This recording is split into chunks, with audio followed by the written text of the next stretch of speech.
On the first day of my rebirth, I filed for a forced divorce report. On the second day of my rebirth, I quietly transferred my household registration. On the third day of my rebirth, I boarded a flight to Shanghai. At the same time, my biological mother was a highly popular diva. The news of relocating to Canada with my daughter became a global sensation. No one knows I was reborn. In my previous life, I was adopted by my foster parents at the age of 10, to show gratitude for their adoption. I was obedient, well-behaved, and eager to help with chores. My adoptive parents loved me dearly and even gave me a new name. But everything changed after my younger brother was born. I was no longer favored and became invisible. No one even noticed when I fell ill with a fever. As I grew older, I thought marrying the regiment commander would be a good future. But he married me only because he had once saved me from drowning in Suaming Mountain. In those days, physical contact between a man and a woman necessitated marriage. Regardless of love, I longed to be loved, yet no one loved me. Later, when I was disheartened and planning to divorce, I died unexpectedly in a car accident. Fortunately, when I opened my eyes again after being reborn, I regained my memories. So the first thing I did upon returning was to contact my mother. Get out of here, leave behind this life as insignificant as dust, and start anew. The sun was gradually rising. As I stood up to go upstairs, the sound of a key turning came from the door. A man in military uniform walked in, his handsome nose adorned with a mole on the left side, pale and sensual, yet exuding an air of cold indifference. I spoke first. "Why are you back at this hour?" "Just came to change clothes." "I have to go out again soon," the man quickly replied without lingering his gaze on me for even half a second before heading to the bedroom.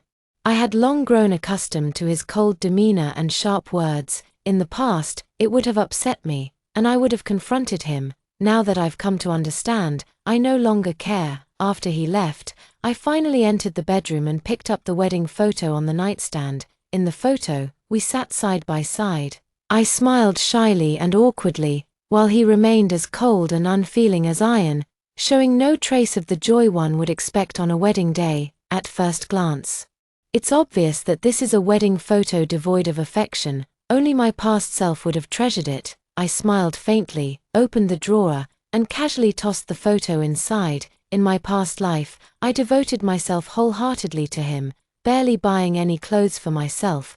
But what girl doesn't love beauty? Now that I'm leaving, I want to walk away looking my best, graceful and confident.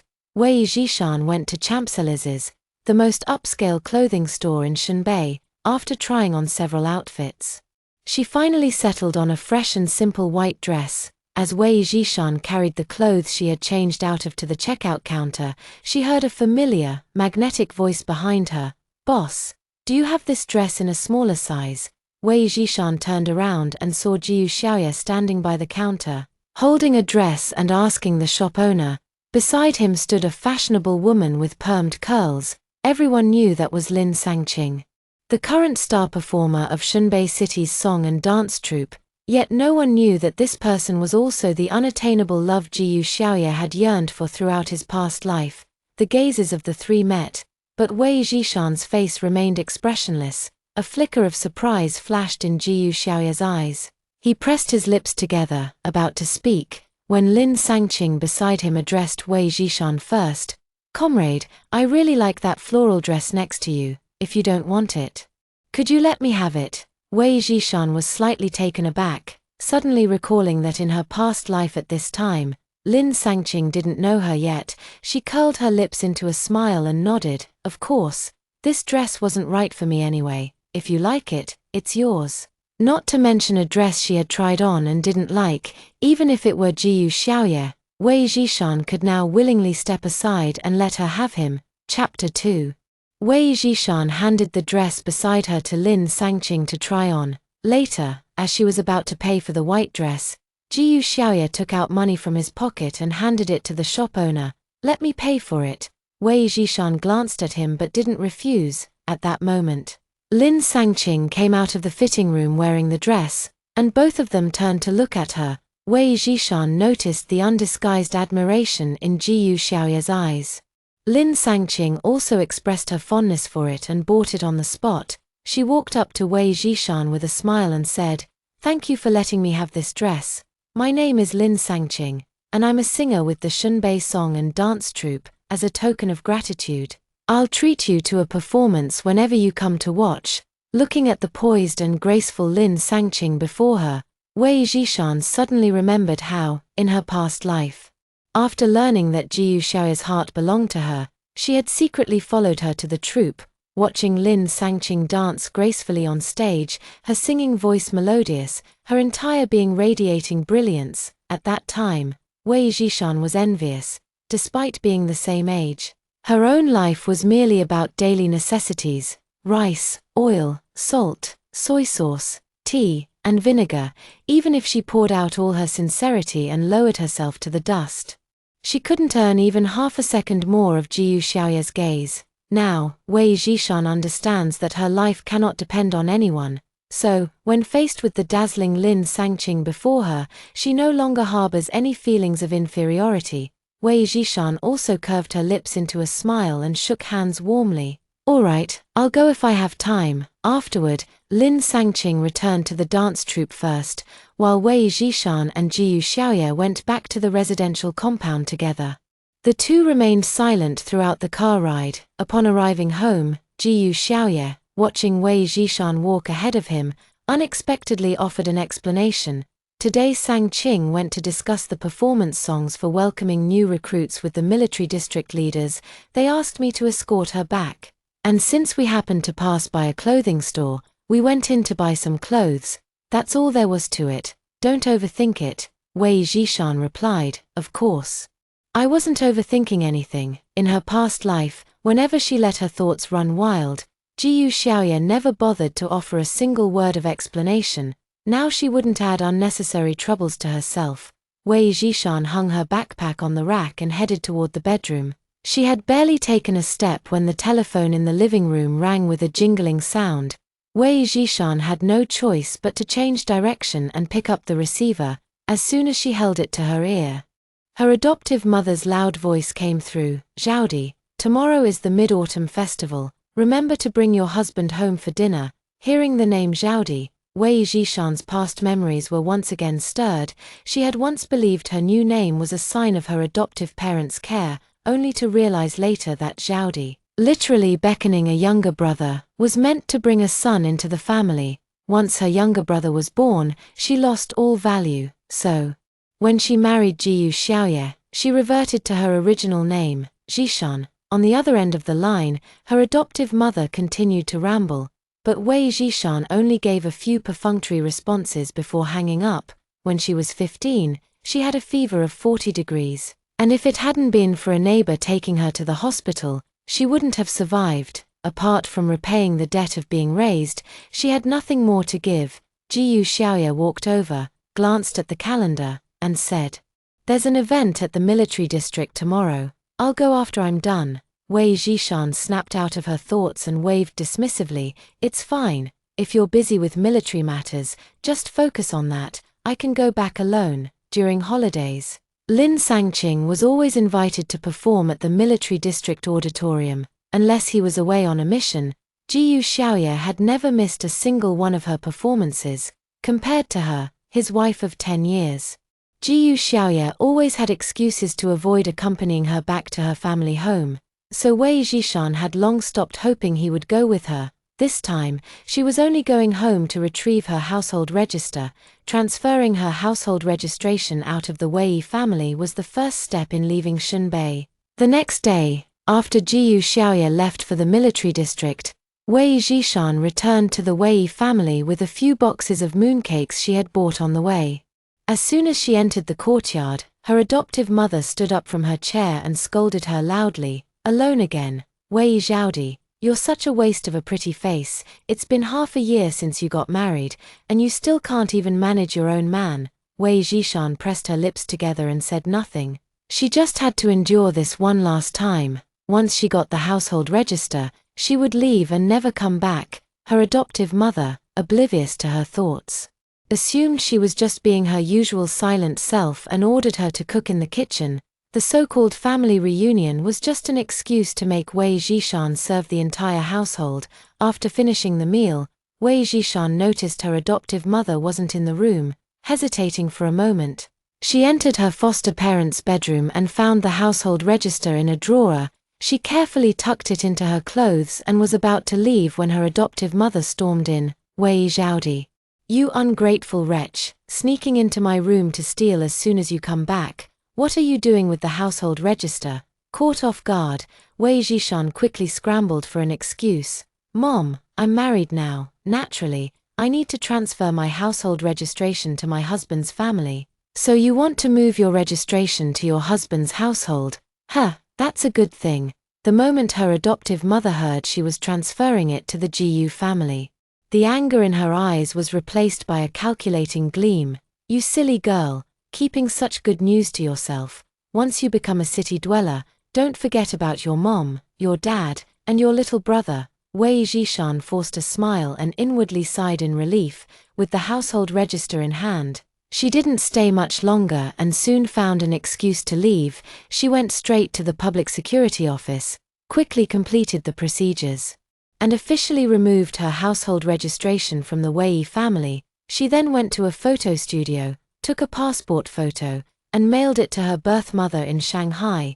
After finishing all this, Wei Zhishan returned to the military family quarters. As soon as she opened the door, she was surprised to find Jiyu Xiaoya at home. He looked at her. "You're back so early. I was just about to go pick you up." Wei Zhishan was taken aback. She hadn't expected Jiyu Xiaoya to even think of fetching her. She didn't respond, casually asking instead, "Did the event end already?" Jiyu Xiaoya shook his head, meticulously fastening his cufflinks as he replied indifferently, "No, it was rescheduled for the evening." Wei Zhishan said nothing more and went to pour herself a glass of water. A while later, Jiyu Xiaoya finished dressing and was about to leave. At the door, as if remembering something, he turned back to look at her. "Oh, I ran into Sangqing this morning. She asked if you'd like to come to the auditorium to watch her performance today if you're free. I figured you weren't interested in singing and dancing, so I was going to decline for you." Wei Zhishan was surprised again. Then she realized, Lin Sangqing must have found out about her relationship with Jiyu Xiaoya, which was why she had him relay the message. She looked at Jiyu Xiaoya and smiled. "Sure, I don't have anything else to do today anyway." Actually, Jiyu Xiaoya was wrong. Influenced by her birth mother, she had always loved singing and dancing. She just never showed it in front of others. This time, she was genuinely interested in going. Seeing Wei Zhishan's confident and carefree response, Jiyu Xiaoya hesitated, a flicker of doubt crossing his mind. Lately, she had seemed different, but he didn't dwell on it, and the two of them headed to the military district together. When they arrived at the auditorium, there was still an hour before the performance.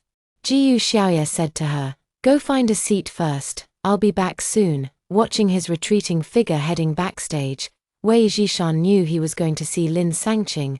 She didn't mind, but feeling a bit bored, she decided to wander around. The musical equipment piqued her interest, and before she knew it, she found herself near the side of the stage. Pushing aside the curtain, she saw staff and performers bustling about in an orderly yet tense atmosphere. As she walked, Wei Zhishan observed everything with fascination, her eyes filled with longing. Once she went to Shanghai, or even Canada, would she finally be able to receive professional training? Given time, maybe she too could stand on a dazzling stage, showcasing her own brilliance. Lost in thought, she paused near the slightly ajar door of the dressing room when she suddenly overheard a conversation inside. "Battalion Commander Jiyu, since you're so fond of watching performances, is your wife also as talented as our Sangqing?" Wei Zhishan recognized the voice. She had heard it in her past life. It was the director of the Shunbei Song and Dance Troupe. But before the sentence could be finished, Jiyu Xiaoya coldly interrupted. "Zhishan's voice is rough and off-key. She's not fit for the stage. How could she compare to Sangqing?" Perhaps in Jiyu Xiaoya's eyes, Lin Sangqing was a pure and beautiful jasmine, while Wei Zhishan was just a wildflower commonly found in the mountains. There really was no comparison.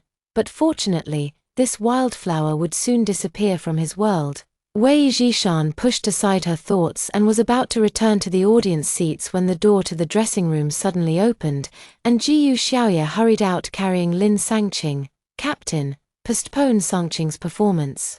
I'm taking her to the hospital first." Wei Zhishan watched Jiyu Xiaoye's anxious retreating figure. He hadn't even noticed her standing by the door. The captain paced anxiously. Why did she have to get a stomachache now, of all times? The performance is about to start. What do we do? Wei Zhishan instinctively glanced at the song title hanging by the door, the one Lin Sangqing was supposed to sing. It was *The Grandmother's Bridge*, a lullaby her mother used to hum to her as a child. One she knew by heart. As the performance time drew closer and Lin Sangqing still hadn't returned, the audience grew restless. Even the military district leaders sent someone to ask what was going on.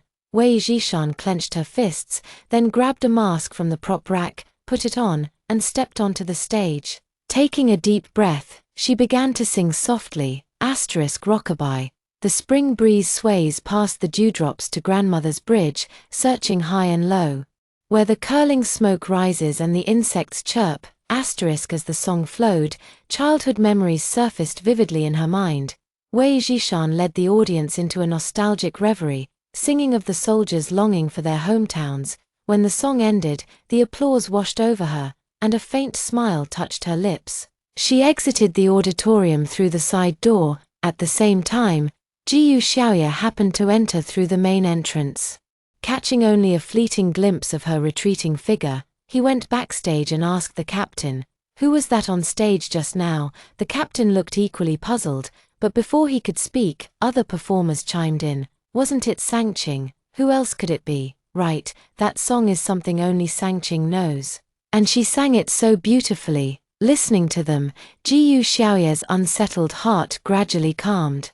He assumed it must have been a pre-recorded track of Lin Sangqing's voice and didn't press further. Later, he went outside to enjoy the performances, drinking and chatting with his comrades. Meanwhile, in the family quarters, Wei Zhishan returned home. The melody of *The Grandmother's Bridge* still echoing in her mind. Suddenly, she missed her mother terribly, missed Shanghai, missed the days before she was lost. She went to her bedroom, opened a drawer in the wardrobe, and took out a CD.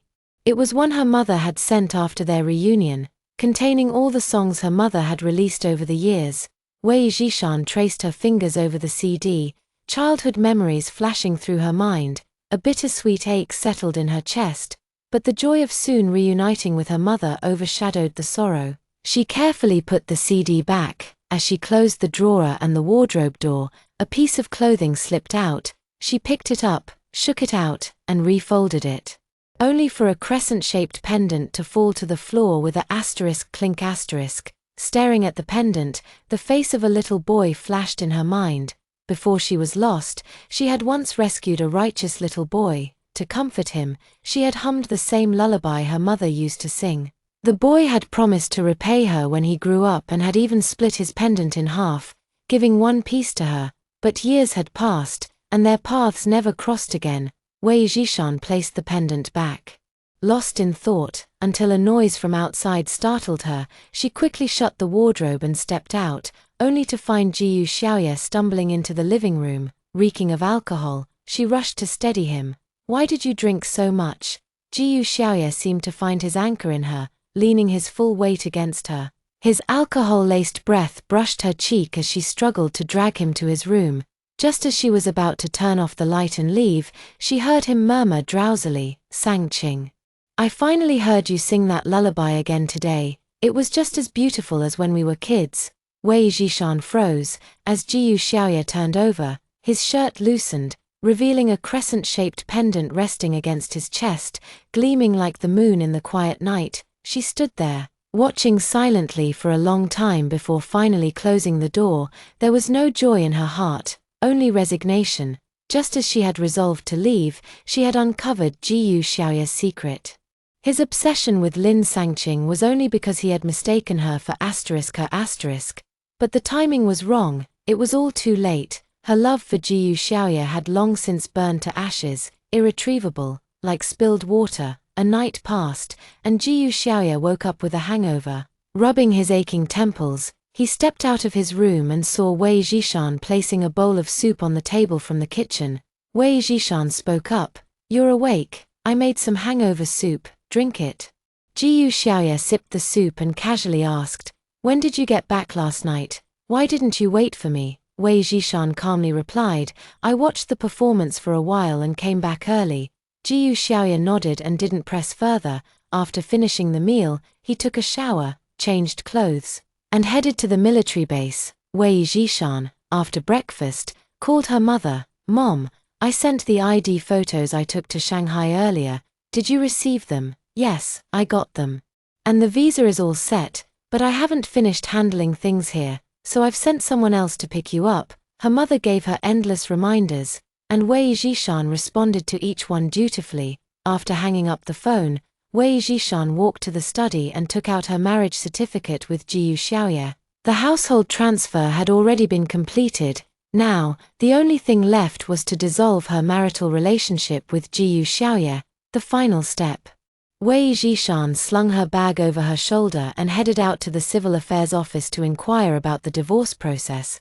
The staff informed her, "There are two procedures. If both parties agree, you can simply sign the divorce agreement. If one party disagrees, you'll need to file for divorce through the court."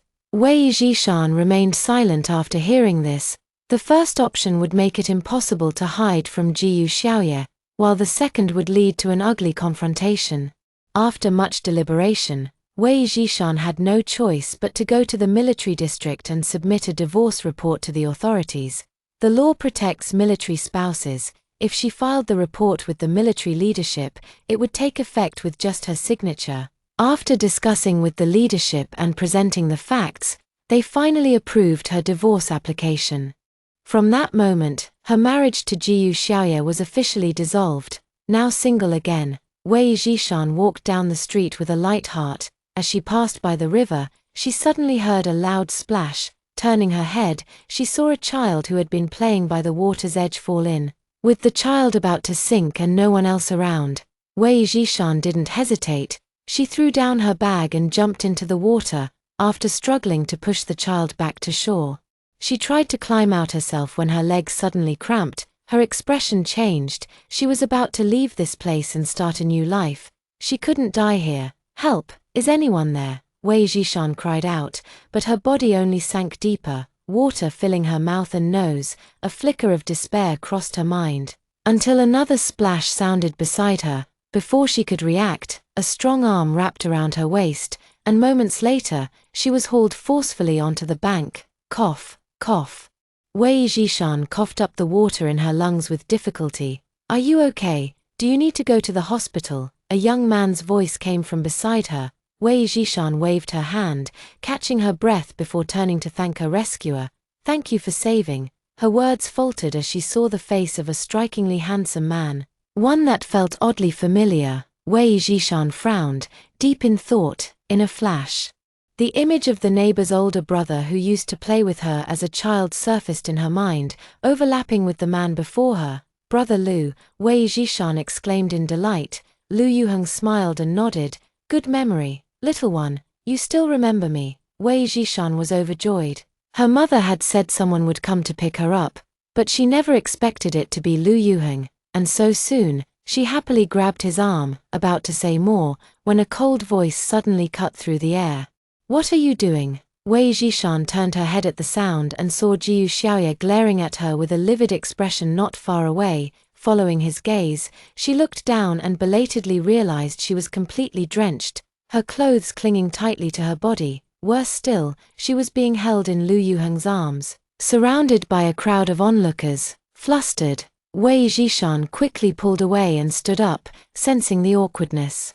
Lu Yuheng also stepped back to maintain distance after helping her up. Facing the crowd, Wei Zhishan explained, "I got a leg cramp while rescuing this drowning child just now. Fortunately, this comrade here saved me." As soon as the words were spoken, the people around began to murmur among themselves. "You don't need to hold someone so tightly just to save them.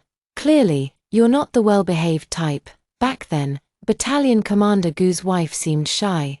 But now it turns out appearances can be deceiving. and just now, she was smiling like that at another man.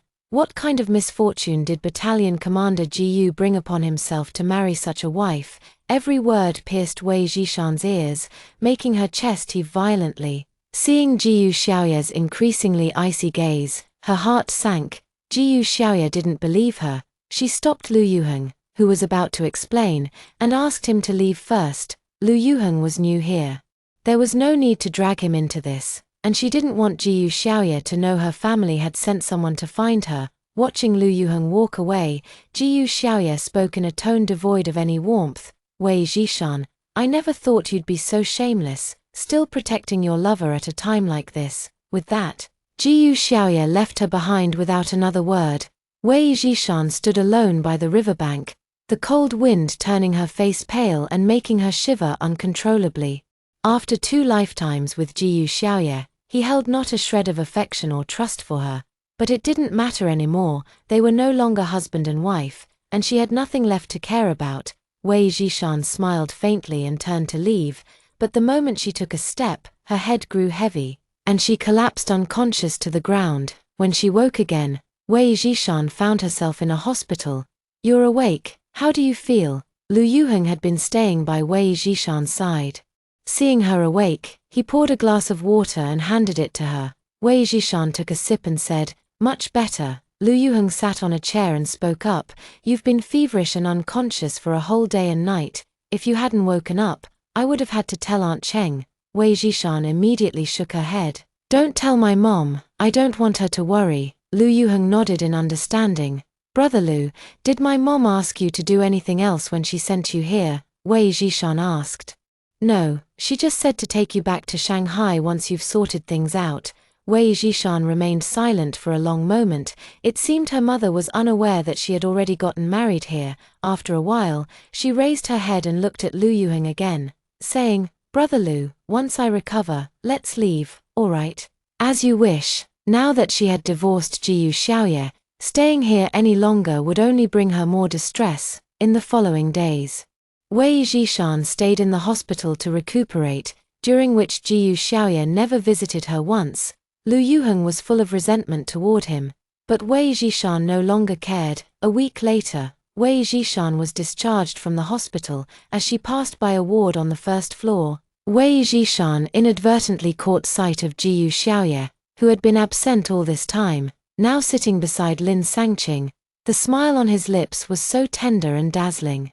Wei Jishan paused for only a moment before walking out of the hospital without looking back. Returning to the family quarters, Wei Jishan began clearing out her belongings. She gathered everything she and Jiyu Xiaoya had shared, their wedding attire, the joy cups she had molded with her own hands, the photo albums, the paper kites they had folded. She found a bag and tossed them all in without hesitation, discarding everything. After finishing, she sat down to rest for a while when the sound of the door opening echoed from the entrance. Jiyu Xiaoya walked in, exhausted. Seeing Wei Jishan at home, he asked nothing, offered no words of concern. It was as if he hadn't even noticed she had been gone for days, truly indifferent to her. Wei Jishan, too, didn't initiate conversation as she once would have. The two moved about the room like actors in a silent play, each absorbed in their own tasks, feeling weary. Wei Jishan decided to turn in early. Without hesitation, she went to the bedroom, picked up her pillow, then pulled a quilt from the cabinet and headed out. After all, they were no longer husband and wife. It wasn't appropriate to share a bed anymore. For these last few days, she would sleep in the guest room. Just as she stepped out, she collided with Jiyu Xiaoya, fresh from the shower. His expression darkened at the sight of the pillow and quilt in her arms. What do you think you're doing? He demanded. Wei Jishan lowered her gaze, silent. Jiyu Xiaoya, already simmering from the earlier criticism by the river, felt his anger flare anew. Unable to contain his fury, he lashed out recklessly. What, feeling guilty now, or are you saving yourself for that lover of yours? The air froze. Even Jiyu Xiaoya sensed the harshness of his words and struggled to backtrack. But no words came. Wei Jishan, however, had already walked away, quilt in arms. The man before her was no longer the youth of yesteryear. As they stood facing each other, all that remained was disappointment. Wei Zhishan would not grieve, would not despair, nor would she ever again be wounded by Jiyu Xiaoya's words. The new sun rose. And the next day Wei Zhishan went straight to Lu Yuheng to buy a train ticket back to Shanghai. Lu Yuheng took her to Shanbei Airport. Wei Zhishan was puzzled. "I thought we were taking the train," Aunt Cheng called. "She wants you to be at her final concert as she retires from the music industry, and she plans to announce your identity to the world. To make it in time, we have to fly." Hearing this, Wei Zhishan nodded. "All right, I'd like to attend my mother's concert too." They bought tickets for the next morning's flight to Shanghai. After returning home, Wei Zhishan began packing her belongings. As her possessions dwindled, she reflected on the past. Her thoughts turned to her 2 lifetimes of marriage with Jiyu Xiaoya. There had been little sweetness between them. If not for Jiyu Xiaoya saving her at Suiming Mountain back then, their paths might never have crossed. Remembering their first meeting at Suiming Mountain, Wei Zhishan checked the time. It was still early. She decided to revisit the place one last time, as if to draw a final line under her feelings for Jiyu Xiaoya across both lifetimes. No sooner had she made up her mind and stepped out of the courtyard than she bumped into Jiyu Xiaoya returning home. Seeing her in a hurry, he grabbed her arm and asked, "Where are you going?" Wei Zhishan answered casually, "I wanted to visit Suiming Mountain again. Would you like to come?" She hadn't expected him to agree, but to her surprise, Jiyu Xiaoya nodded for the first time. "All right." Though startled, she said nothing. They walked along the mountain path in silence. Wei Zhishan remembered how she used to come here alone to clear her mind. It was the only place where she could forget the favoritism of her adoptive parents and feel a fleeting sense of peace. Later, when Jiyu Xiaoya saved her here, she had taken it as a sign that fate had sent him to her. But everything that followed had gone against her wishes. Now, at least, she had let go, no longer clinging to what was never hers. Jiyu Xiaoya, watching her lost in thought, sensed something different about her. His heart began to race inexplicably. "What are you thinking about? Why come here all of a sudden?" he asked. Wei Zhishan glanced at him with a faint smile, about to reply, when a soldier hurried up the path and interrupted them. "Battalion Commander Jiyu, we've been looking everywhere for you. There's an urgent mission. Your presence is required immediately." Jiyu Xiaoya's expression turned stern, and without a word to Wei Zhishan, he left. The young soldier offered an apologetic, "Sorry, Wei Zhishan shook her head with a smile, watching Jiyu Xiaoya's figure disappear into the distance. She turned back and continued her climb to the summit.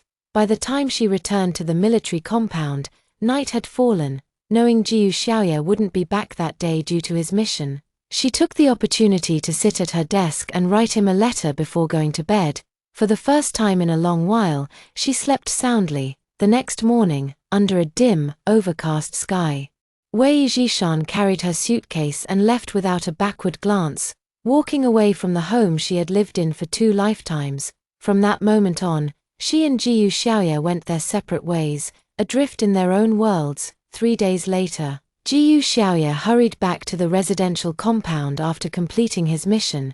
For some reason, he had been feeling restless these past few days, even dreaming of Wei Zhishan. In the dream, no matter how much he called out to her, she simply ignored him. As soon as he stepped through the compound gate, the neighbor next door greeted him with a smile. "Battalion Commander Jiyu, your wife is amazing. Not only did she appear on TV, but she's also the daughter of the Queen of 100 Flowers." Jiyu Xiaoya froze, momentarily unable to process the news. Without hesitation, he rushed home and turned on the TV. The screen showed Wei Zhishan and her mother performing the song Grandma's Bridge at a concert, *Rockabye. The spring breeze sways past the dewdrops to Grandma's Bridge, searching high and low, where the curling smoke rises and insects chirp, *The sweet melody drifted into Jiyu Xiaoya's ears, leaving his mind blank. Why did this voice sound so much like the lullaby sung by the little girl who had saved him in his childhood? His chest tightened, and in a daze, he stumbled forward, knocking his leg against the coffee table. The divorce papers, along with an envelope and a crescent-shaped pendant identical to his own, fell to the floor. On the envelope was just one line, "From you to me, we never meet again." Jiyu Xiaoya was completely stunned. He stared fixedly at the pendant, and after a long pause, he slowly crouched down and reached out to pick it up. His heart felt as if it had been struck by a heavy blow, and his mind went blank. Why was the pendant he had given to that little girl here? Wasn't that little girl Lin Sangqing? Why could Wei Zhishan sing that nursery rhyme? Clutching the pendant tightly, Jiyu Xiaoye decided he had to find Wei Zhishan and get to the bottom of this. What exactly was going on? Then he noticed the letter beneath the pendant and a folded piece of paper beside it. Hesitating for a moment, he opened the paper first. The next instant, 5 large words leaped into view. Divorce agreement. Jiyu Xiaoye's pupils contracted, his face turning pale with shock. Divorced. Wei Zhishan actually wanted a divorce. Jiyu Xiaoye had always thought her words were just spoken in anger, and he never imagined Wei Zhishan would actually leave him. Holding the thin divorce agreement, he suddenly felt at a loss. The next second, he hurriedly grabbed the letter and opened it, revealing Wei Zhishan's crooked handwriting inside. Jiyu Xiaoye, by the time you read this letter, I will already be gone. I never told you, but I actually found my birth mother long ago. And now I'm going to live with her. As for our marriage, I know you never truly had me in your heart, so I'm setting you free. As for what happened between us when we were young, it's been so long, you don't need to hold on to it anymore. Finally, I wish you a smooth and happy life. Let's each go our separate ways and find our own joy. As he read the letter word by word, Jiyu Xiaoye's face grew increasingly pale. He felt the world had become surreal. Why would his perfectly fine wife suddenly leave him? Why did she find her birth mother without telling him, and even leave without a word, keeping it all a secret? Jiyu Xiaoye couldn't make sense of it no matter how hard he tried. Just then, the singing on the TV came to an end, followed by a woman's announcement. Dear fans, today will be my final concert. After this, I will be moving to Canada with my daughter. Farewell, and perhaps we'll meet again someday. Jiyu Xiaoye jerked his head up, watching the mother and daughter bow together on the TV before stepping off the stage amid the pleas of thousands of fans. A flash of red crossed his eyes. He truly hadn't expected her birth mother to be Cheng Lina, the once wildly popular songstress. No wonder she could sing that nursery rhyme. But he had mistaken her for someone else. At that moment, Jiyu Xiaoye was overwhelmed with regret, hearing that she was going to Canada. He couldn't let her leave just like that. At the very least, the unresolved matters between them needed to be addressed. Clutching the pendant, he turned and rushed out of the residential compound. Passers-by asked him about Wei Zhishan, but he had no mind to respond, heading straight for the political commissar's office. Commissar, I'd like to request a few days' leave to go to Shanghai. The political commissar was a middle-aged man around 50 years old, wearing a pair of glasses. He looked at Jiyu Xiaoye and asked, Is it because of your wife? You didn't even know about such a big matter. Jiyu Xiaoye's expression turned awkward, and he felt even worse inside. As Wei Zhishan's closest companion, he had been completely unaware of such a thing. Seeing Jiyu Xiaoye remain silent, the commissar didn't press further. I'll give you 5 days off. Go and handle it. Jiyu Xiaoye glanced at the commissar gratefully. Thank you, commissar. With that, he quickly left the commissar's office. On his way back to the family quarters, Jiyu Xiaoye ran into Lin Sangqing. The thought that he had always mistaken Lin Sangqing for the little girl from his childhood, yet never bothered to verify it, left a bitter taste in his heart. Xiaoye, I saw it on TV. Comrade Wei is actually the daughter of the famous singer Cheng Lina. What on earth is going on? Jiyu Xiaoye pursed his lips. Now was not the time to discuss this. He was in a hurry to get to Shanghai. He had to stop Wei Zhishan before she left for Canada. We'll talk about this later. I have something urgent to attend to and need to leave now. Without waiting for Lin Sangqing's response, he quickly walked toward the residential compound.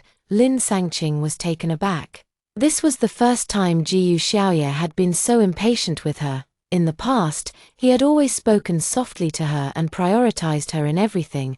His current attitude left her feeling inexplicably uneasy. Moreover, the thought that his wife, Wei Zhishan, was the biological daughter of Cheng Lina, the singer she admired most, left her with an even more bitter taste in her heart.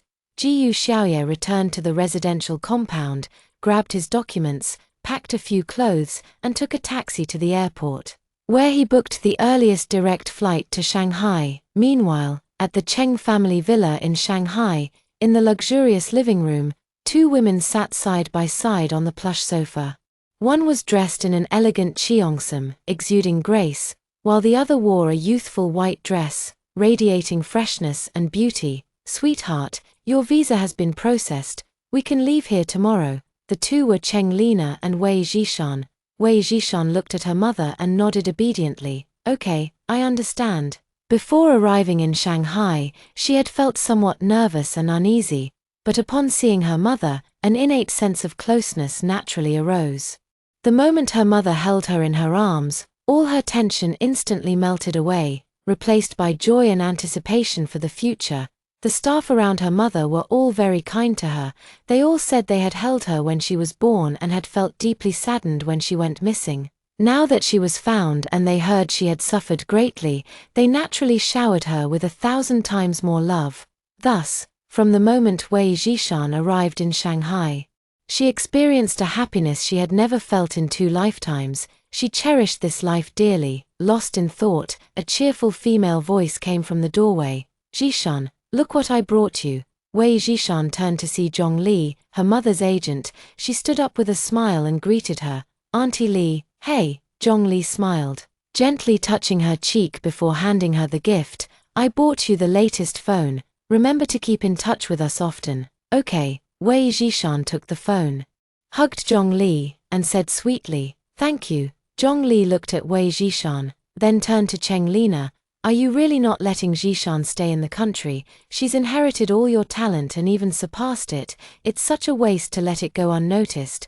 Wei Zhishan and Cheng Lina exchanged a knowing smile. Then, turning to Zhongli, Wei Zhishan linked arms with her and said, "Auntie Li, you've misunderstood my mom. I'm the one who wants to go to Canada with her." Zhongli looked at Wei Zhishan, still unwilling to give up. "Zhishan, don't you want to sing? Don't you want to be a singer? And I can guarantee your future success will be no less than your mother's. Won't you reconsider?" Cheng Lina looked at her agent and chuckled. "All right, enough. She's definitely coming to Canada with me. I've already found a professional musician there to be Zhishan's teacher. She'll study with him for the next 2 years. Zhongli's eyes lit up upon hearing this. "You mean," she sighed in relief, "I thought you were just letting her talent go to waste." Wei Zhishan, standing nearby, spoke up with determination. "Auntie Li, Mom wouldn't do that, and I love singing too. Don't worry, I'll definitely come back in 2 years." Zhongli clapped her hands heartily. "Good. Auntie Li will be waiting for you. In 2 years, you'll be the brightest star in the music industry." Moved by Zhongli's confidence, Wei Zhishan nodded firmly. "Auntie Li, don't worry. I'll study hard." The 3 women exchanged smiles, as if their shared vision of the future was already within reach. On the final evening, the Cheng family villa hosted a farewell gathering. Wei Zhishan watched the close friends and relatives gathered around her mother, feeling a surge of warmth in her heart, unbidden. Her thoughts turned to her biological father, who had passed away shortly after her birth, though he and her mother had been together for only a short time. Everyone around her spoke of how deeply they had loved each other. That was why her mother had kept him in her heart all these years, vowing never to remarry. Wei Zhishan envied such a love. Suddenly, she thought of Jiyu Xiaoye again. In the beginning, she had truly hoped to grow old with him, to share a lifetime together. Alas, it seemed fate had other plans, but she had long since stopped dwelling on it. Now, she was genuinely happy. "Sweetheart, what are you thinking about? Come over here for a photo." Hearing Cheng Lina call her, Wei Zhishan quickly snapped out of her reverie and replied, "Coming." She hurried over to stand beside her mother, facing the camera and everyone around them for a group photo. Afterward, she took a separate photo with just her mother. But all good things must come to an end. As the commotion faded, people gradually dispersed, leaving only Wei Zhishan and Cheng Lina behind. The mother and daughter lay on the same bed when Cheng Lina suddenly spoke up. "Sweetheart, tell me about your life in Shunbei over the past 10 years. Cheng Lina knew her daughter hadn't had an easy time, but she had never asked for details. Wei Zhishan was taken aback. "Mom, that's all in the past. I have you now. And I don't dwell on those things anymore." Cheng Lina's heart ached. "What about your ex-husband? Have you really moved on? Wei Zhishan nodded. I have. He never had me in his heart, and I don't want to cling to it anymore. I believe I'll meet someone better. That's the spirit. My daughter deserves the best man in the world. Seeing her daughter's bright and carefree demeanor, Cheng Lina's worries melted away. She had feared her daughter was suppressing her sorrow to spare her. But now she was completely at ease. Wei Zhishan had truly let go. The mother and daughter chatted a bit more before drifting off to sleep, their similar faces close together, both wearing relaxed smiles. The next day, Wei Zhishan and Cheng Lina had just set off for Shanghai International Airport. Not long after, Jiyu Xiaoye arrived at the Cheng family villa, looking travel-worn and weary. Frantic with worry, he repeatedly pressed the doorbell until the housekeeper came to answer. She eyed the man in military uniform with confusion and asked, "Hello, who are you looking for?" "Hello, my name is Jiyu Xiaoye. Does Wei Zhishan live here?" Jiyu Xiaoye looked at the housekeeper expectantly, watching as she nodded. A faint smile instantly appeared on his face, only to freeze the very next second. Because the housekeeper said, "The young lady just left for the airport with her mother," Jiyu Xiaoye's heart sank. She left? She really went to Canada just like that? The nanny saw how upset he seemed and added, "They just left. If you hurry, you might still catch up." Jiyu Xiaoye snapped to attention, said a quick thank you, then turned and hailed a taxi. Racing toward the airport, Zhongli hugged Cheng Lina and Wei Zhishan in turn. Finally, she said to Wei Zhishan, "We agreed on 2 years. You better keep your word." Wei Zhishan nodded firmly. "I will." Beside them, Lu Yuheng also stepped forward and gave Wei Zhishan a gentle hug. "Have a safe trip. And remember to keep in touch with us." Wei Zhishan also nodded with a smile. "Got it. After I leave, Brother Lu, please help me send this money to my foster parents' home in Shunbei." As she spoke, she took out an envelope from her pocket. "From now on, I truly have no connection with them anymore." Lu Yuheng took it. "All right." After bidding farewell reluctantly, Wei Zhishan followed Cheng Lina into the ticket checkpoint. Zhongli and Lu Yuheng also walked out of the airport side by side. She teased, "Do you like our Zhishan?" Lu Yuheng was taken aback and was about to speak when a tall man sprinting toward the airport bumped into his arm, forcing his words back down his throat. The man was none other than Jiyu Xiaoye, who hastily turned his head and said, "Sorry," but when he saw Lu Yuheng's face, his brows furrowed. "It's you." Lu Yuheng also recognized the man before him as Wei Zhishan's husband. No, rather, her ex-husband. Jiyu Xiaoye stepped forward and asked urgently, "Tell me, where is Wei Zhishan?" Zhongli, who was standing nearby, was initially confused when she heard him mention Wei Zhishan. She asked, "Do you know our Zhishan?" Jiyu Xiaoye glanced at Zhongli, his frown deepening. Lu Yuheng looked at Jiyu Xiaoye and spoke bluntly, "Stop looking for her. She left long ago and went to Canada. She won't be coming back." With that, he took Zhongli's hand and walked away. Zhongli looked bewildered and glanced back at Jiyu Xiaoye, who remained standing motionless. Before getting into the car, she asked Lu Yuheng, "Who is that man? What's his relationship with Zhishan?" Lu Yuheng replied indifferently, "It's her ex-husband." Zhongli was surprised, a hint of anger flashing in her eyes. "So it's him, that man who treated Zhishan poorly. He looks decent enough on the outside."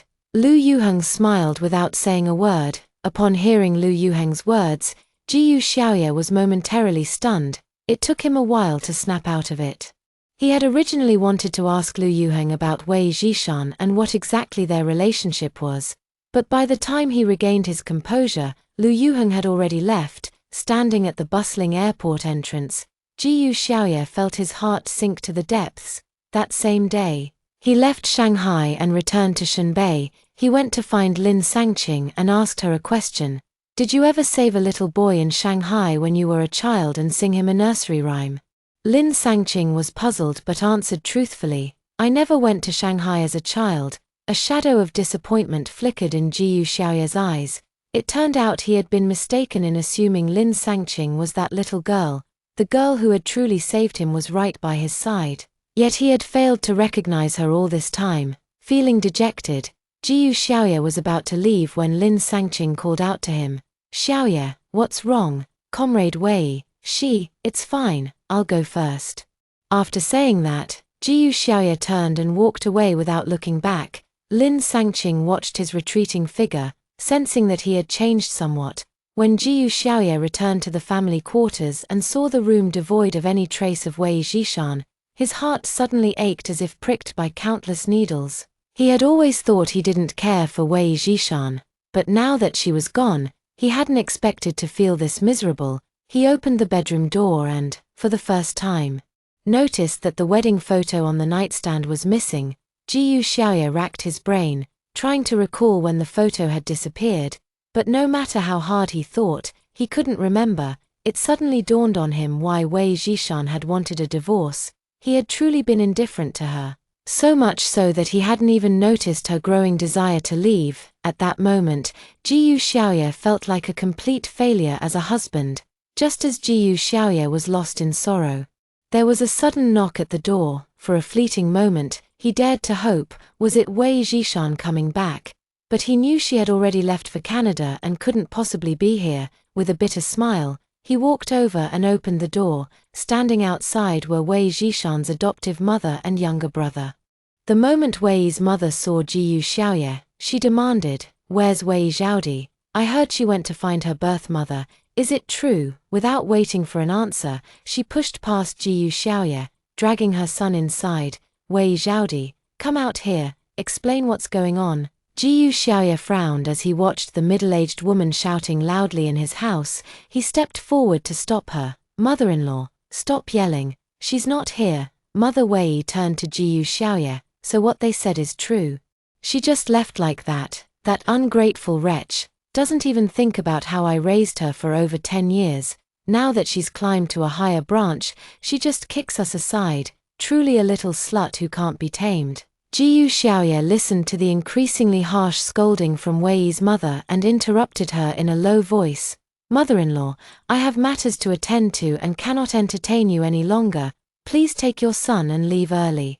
Wei's mother was somewhat intimidated by Jiyu Xiaoye's stern expression, but the thought that Wei Zhaodi, that little wretch, was actually the daughter of some famous singer, surely a wealthy one, and couldn't have left without anything, made her cautiously speak up again. "That little Zhaodi, did she leave anything behind?" Jiyu Xiaoye saw right through Wei's mother's intentions, a flicker of disgust flashing in his eyes. "She left nothing behind." With that, he ignored them and went straight back to the bedroom. Listening to Wei's mother's curses fading away outside, a shadow of gloom passed through Jiyu Xiaoye's eyes.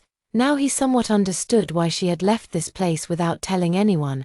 Although the Wei family had raised her, they had only ever sought to profit from her. They had never truly cared for her, and the same went for him. That was why Wei Zhishan had left this place, and him, without any hesitation. Jiyu Xiaoye took out the pendant Wei Zhishan had left behind from his pocket. The memory of her singing to him as a child surfaced in his mind. Back then, he had sworn to find her one day and repay her, but fate had played a cruel trick. He had mistaken someone else for her. Even when she had been by his side for so long, he hadn't realized it, and just like that, he had missed her. On the other side, Canada, Cheng Lina took Wei Zhishan into a seaside villa she had prepared long ago.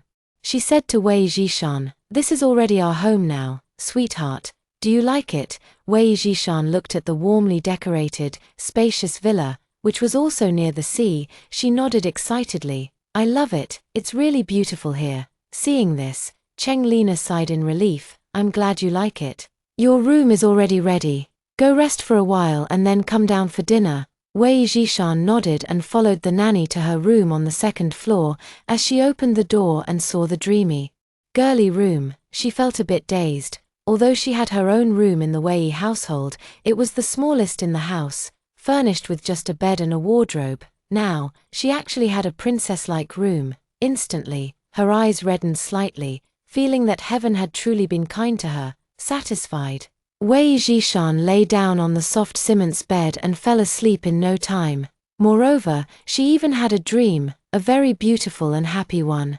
The corners of her lips curled into an uncontrollably radiant smile. When Wei Zhishan woke up again, the sun had already set. She stretched, rolled out of bed, and went downstairs. Cheng Lina was sitting on the sofa and waved at her as she descended. "You're awake, come over and have dinner." Wei Zhishan quickened her pace, walked over, and linked arms with Cheng Lina. The mother and daughter then headed to the dining room together, seeing the table filled with Chinese food. She was slightly taken aback. Cheng Lina seemed to notice her confusion and smiled, saying, "I specially hired a Chinese chef because I was worried you wouldn't be used to the food here. Once you've adjusted, we can try some Canadian specialties." Wei Zhishan nodded in agreement. At the dinner table, Cheng Lina suddenly remembered something and said, "Sweetheart, tomorrow I'll take you to meet your future music teacher at 2 p.m. He's someone who values punctuality very much, so don't be late." "Okay, I understand." Wei Zhishan nodded, then added, "Mom, should I prepare anything? What does the old gentleman like? Maybe I could." Before she could finish, her mother interrupted with a chuckle. Wei Zhishan looked at her mother, puzzled. Cheng Lina laughed and said, "Who told you it's an old gentleman?" "Oh, really?" Wei Zhishan blushed slightly. In her fixed mindset, teachers for someone her age were usually older. Had she been mistaken? Of course not. Cheng Lina smiled mysteriously. "You'll understand when you meet him tomorrow." At that moment, Wei Zhishan's curiosity was piqued. She was now extremely eager to meet the music teacher her mother had mentioned and see who this remarkable person was. The next afternoon, Wei Zhishan wore a knee-length emerald green dress, with her waist-length hair cascading down her back. Cheng Lina, on the other hand, was dressed in a dark purple cheongsam. The two stood in front of the mirror and smiled at each other. Cheng Lina said, "Let's go, it's about time." Then she took Wei Zhishan outside to hail a taxi. About half an hour later, the car stopped in front of a small villa full of Canadian characteristics. "We're here, let's get out." Wei Zhishan followed Cheng Lina out of the car, examining the villa in front of her. It was a detached two-story villa with a large green lawn in front of the entrance. Upon entering, the interior was surprisingly spacious. A middle-aged man, dressed like a butler, stood respectfully to the side and smiled at Cheng Lina. "Ms. Cheng, you've arrived. Please come upstairs." As he spoke, his hands slightly opened to guide them. Cheng Lina smiled and nodded, then led Wei Zhishan upstairs. Upon reaching the second floor, Wei Zhishan was slightly taken aback. The entire floor was an open space, with all the rooms connected, filled with various musical instruments. There were also numerous sheets of music, along with CDs and tapes, creating a dazzling sight. As Wei Zhishan followed Cheng Lina further inside, her curiosity about this teacher grew stronger. At the very end, a glass door partitioned off a small space. When she stood at the door, she suddenly heard a clear, woman-like voice singing from within. Wei Zhishan froze. Was her teacher actually a woman? No wonder calling her old gentleman had been inappropriate. Wei Zhishan listened, utterly enchanted by the soul-stirring voice. Then, the singing abruptly stopped, leaving her momentarily stunned. "Didn't get enough?" Cheng Lina asked softly. Wei Zhishan nodded blankly. "This guy doesn't sing easily. If you have the skill later, you might convince him to sing for you again." Cheng Lina said with a laugh, "You have quite the imagination." Suddenly, a deep, melodious voice tinged with amusement sounded by her ear. Wei Zhishan abruptly looked up, only to fall into a pair of eyes as deep as a pool. She froze in stunned silence, unable to react for a long moment. Wasn't that voice supposed to belong to a girl? How could it be a strikingly handsome man who didn't seem much older than her? Wei Zhishan suddenly felt like the world had turned surreal. "Nan Nan, Nan Nan." Wei Zhishan was suddenly startled awake by her mother's voice. "Her, what?" Cheng Lina suppressed a laugh and said, "I've already talked to Bian Shu. From now on, you'll come here every day to study with him." Bian Shu, his name is Bian Shu. Not only is his voice unique, but even his name is so distinctive. "Sweetie, why are you spacing out again? You'll stay here today, and I'll come pick you up in the afternoon, okay?" Wei Zhishan snapped back to reality. "Mom, I'm already an adult. I can handle things myself. You don't need to worry about me." Cheng Lina nodded. "Then you study well with him. I'll take my leave now." After watching Cheng Lina go downstairs, the space was suddenly just her and Bian Shu. Wei Zhishan felt a bit uneasy and hesitated to speak. Looking at Bian Shu glanced at her and said, "If you have something to ask, ask now. This is your only chance." Wei Jishan blurted out immediately. Was that song really sung by you just now? Is there anyone else here? You sing so beautifully. How do you manage to sing in a female voice as a man? Wei Jishan looked at Bian Shu with the curiosity of a child, born with it. Wei Jishan was left speechless and found it hard to continue questioning. Bian Shu came out of the recording studio and asked, "Anything else? How old are you?" Wei Jishan somehow blurted out such a question, just as she felt it might be a bit intrusive and was about to say he didn't have to answer.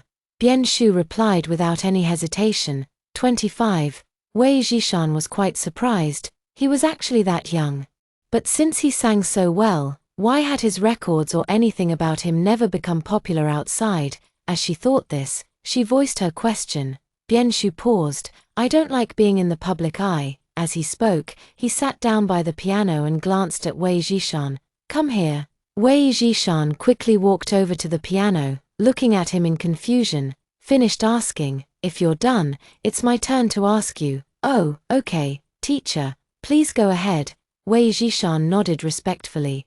Bian Shu looked at her and asked, "Can you sing Smiling Face?" Wei Jishan froze for a moment, then nodded and shook her head. Smiling Face was one of her mother's early songs. She had heard it before, but because the pitch was too high, she only knew how to sing a few lines. "Sing it for me first." As he spoke, Bian Shu began playing the melody of Smiling Face. Wei Jishan felt nervous but mustered the courage to sing along with his piano accompaniment. After a few lines, the piano stopped, and her voice gradually faded away. She lowered her head in embarrassment, almost too ashamed to look at him.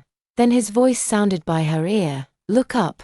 Wei Jishan raised her head at his words but still didn't dare to meet his eyes. "You don't need to be so lacking in confidence. It's quite good that you can sing like this without any training, but it's still far from meeting my requirements. Your vocal tone is excellent, even slightly better than your mother's. But your vocal range is relatively narrow. You'll need to practice more on this in the future. Now, the first lesson I'm going to teach you is diaphragmatic breathing." Wei Jishan was taken aback. "Doesn't everyone know how to breathe? Is this something that needs to be learned?" Bian Shu noticed her confusion and continued, "The diaphragmatic breathing I'm talking about is different from normal breathing. When you inhale, your abdomen should rise. Here, let's do it together." Wei Jishan watched Bian Shu and followed his instructions on how to perform diaphragmatic breathing. Seeing that she still hadn't grasped the key point, Bian Shu directly placed his hand on her abdomen. Startled, Wei Jishan instinctively took a step back, her face immediately flushing red. Bian Shu's hand also froze mid-air for a moment before he finally spoke. "Sorry, that was abrupt of me." Wei Jishan then realized, this wasn't Shunbei, where men and women couldn't touch each other without being held responsible. This was Canada. Here, men and women could hug or hold hands even if they weren't in a relationship or married. She really had overreacted. "I'm sorry, teacher. I was too. Let's start over." Bian Shu didn't say much as he looked at her, simply nodding. "Watch my movements and follow along." Wei Jishan adjusted her mindset, repeatedly practicing abdominal breathing with Bian Shu. "Yes, just like that, from now on. You'll need to spend 2 hours every day on this kind of training." "All right." Wei Jishan nodded, her heart gradually settling down. Just like that, Wei Jishan followed Bian Shu every day for systematic learning. Time passed day by day, like the rising and setting of the sun. 2 years later, "Master, are you there? I'm coming in." A young woman stood at the door, knocking with a smile. She wore a fitted black miniskirt, her long, wavy brown hair cascading loosely down her back. Her large, almond-shaped eyes sparkled, and her crimson lips curled slightly.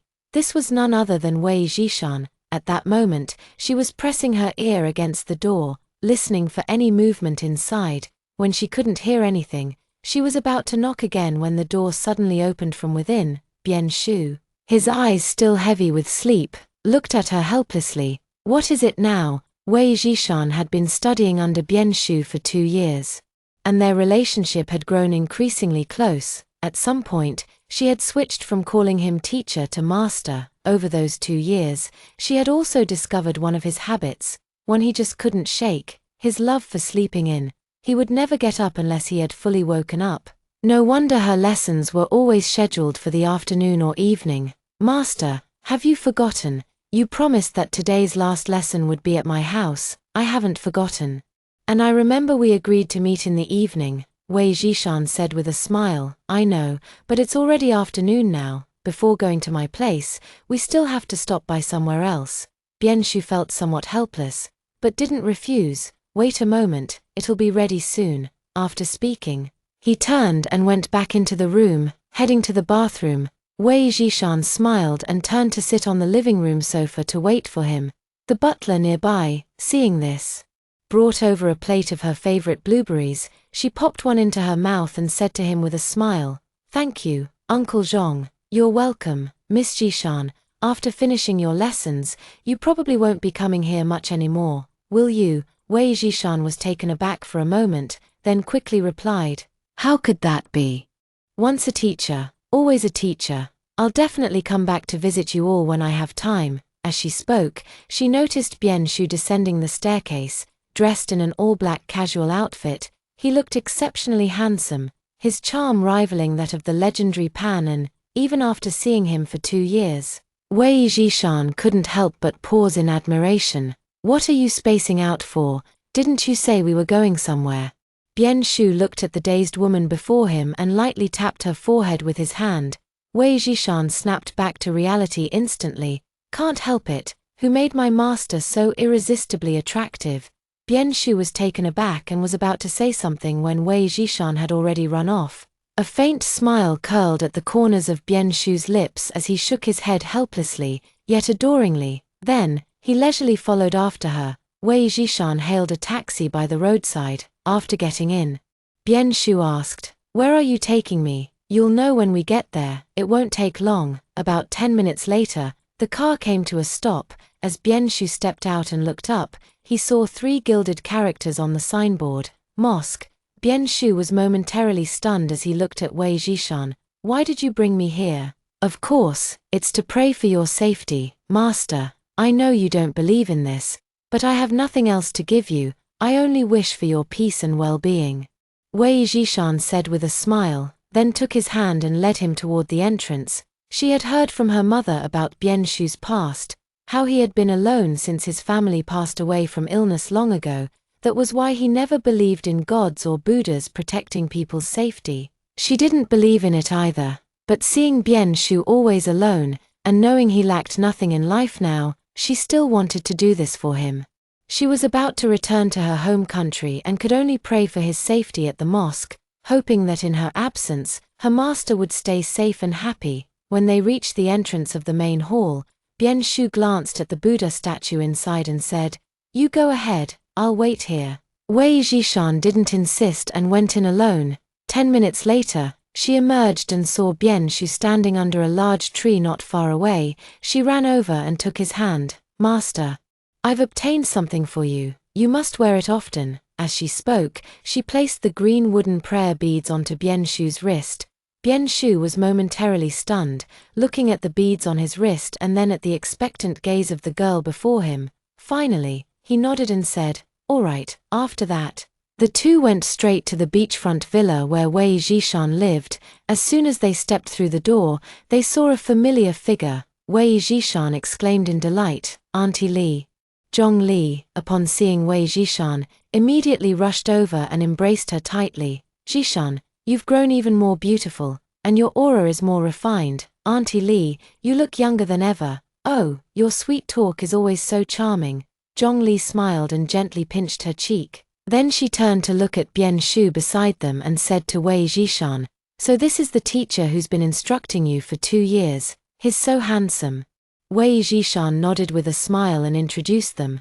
"This is my mentor, Bianshu. Master, this is Zhong Li, my mother's former agent, and I'll be yours too in the future," Zhong Li added. Then she turned to Bianshu, eagerly asking, "Mr. Bian, you're so handsome and can sing so well. Have you really never considered debuting?" "No consideration."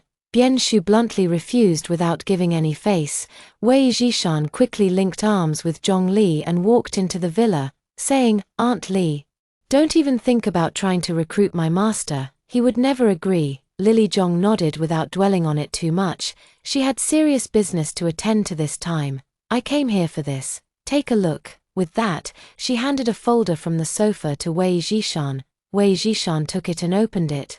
Seeing the title on the first page, Dream Starlight, it's a singing competition show in the country. I've already signed you up. And the first episode's recording will start after you return. Zhong Li paused for a moment before adding, as long as you win the championship in this show and then release your first album, you'll definitely become more famous than your mother. Wei Zhishan hesitated. Can I really do it? Don't you have confidence in yourself? Sweetheart, you need to believe in yourself. My disciple shouldn't lack confidence like this. Bian Shu also walked over to look at Wei Zhishan. Wei Zhishan gazed in turn at the trusting eyes of Aunt Li, her mother, and her master, feeling instantly filled with fighting spirit. All right, I will definitely win the championship and become that dazzling star in the music industry. The other three in the living room watched the girl before them. Her head held high and eyes shining brightly. Their hearts swelled with pride and anticipation for the day she would hold the championship trophy. Bian Shu added with a smile. Remember to save me a seat on your finals day. Wei Zhishan turned to look at Bian Shu. Master, do you have so much confidence in me? Of course, I have confidence in myself. Wei Zhishan burst into laughter. All right, I'll definitely work hard and won't tarnish your reputation. The villa was filled with laughter and joy. Meanwhile, far across the ocean at the Shunbei military district, Jiyu Xiaoye stepped out of the jeep, his face weary with exhaustion. He had just returned from a 2-week mission when someone called out to him as soon as he entered the military district. Xiaoye. Jiyu Xiaoye paused, turned around, and saw Lin Sangqing. Ever since he asked her that question 2 years ago and realized he had mistaken her for someone else, he had instinctively kept his distance. He always felt that getting too close to Lin Sangqing would be a betrayal to Wei Zhishan, even though she might have forgotten him by now.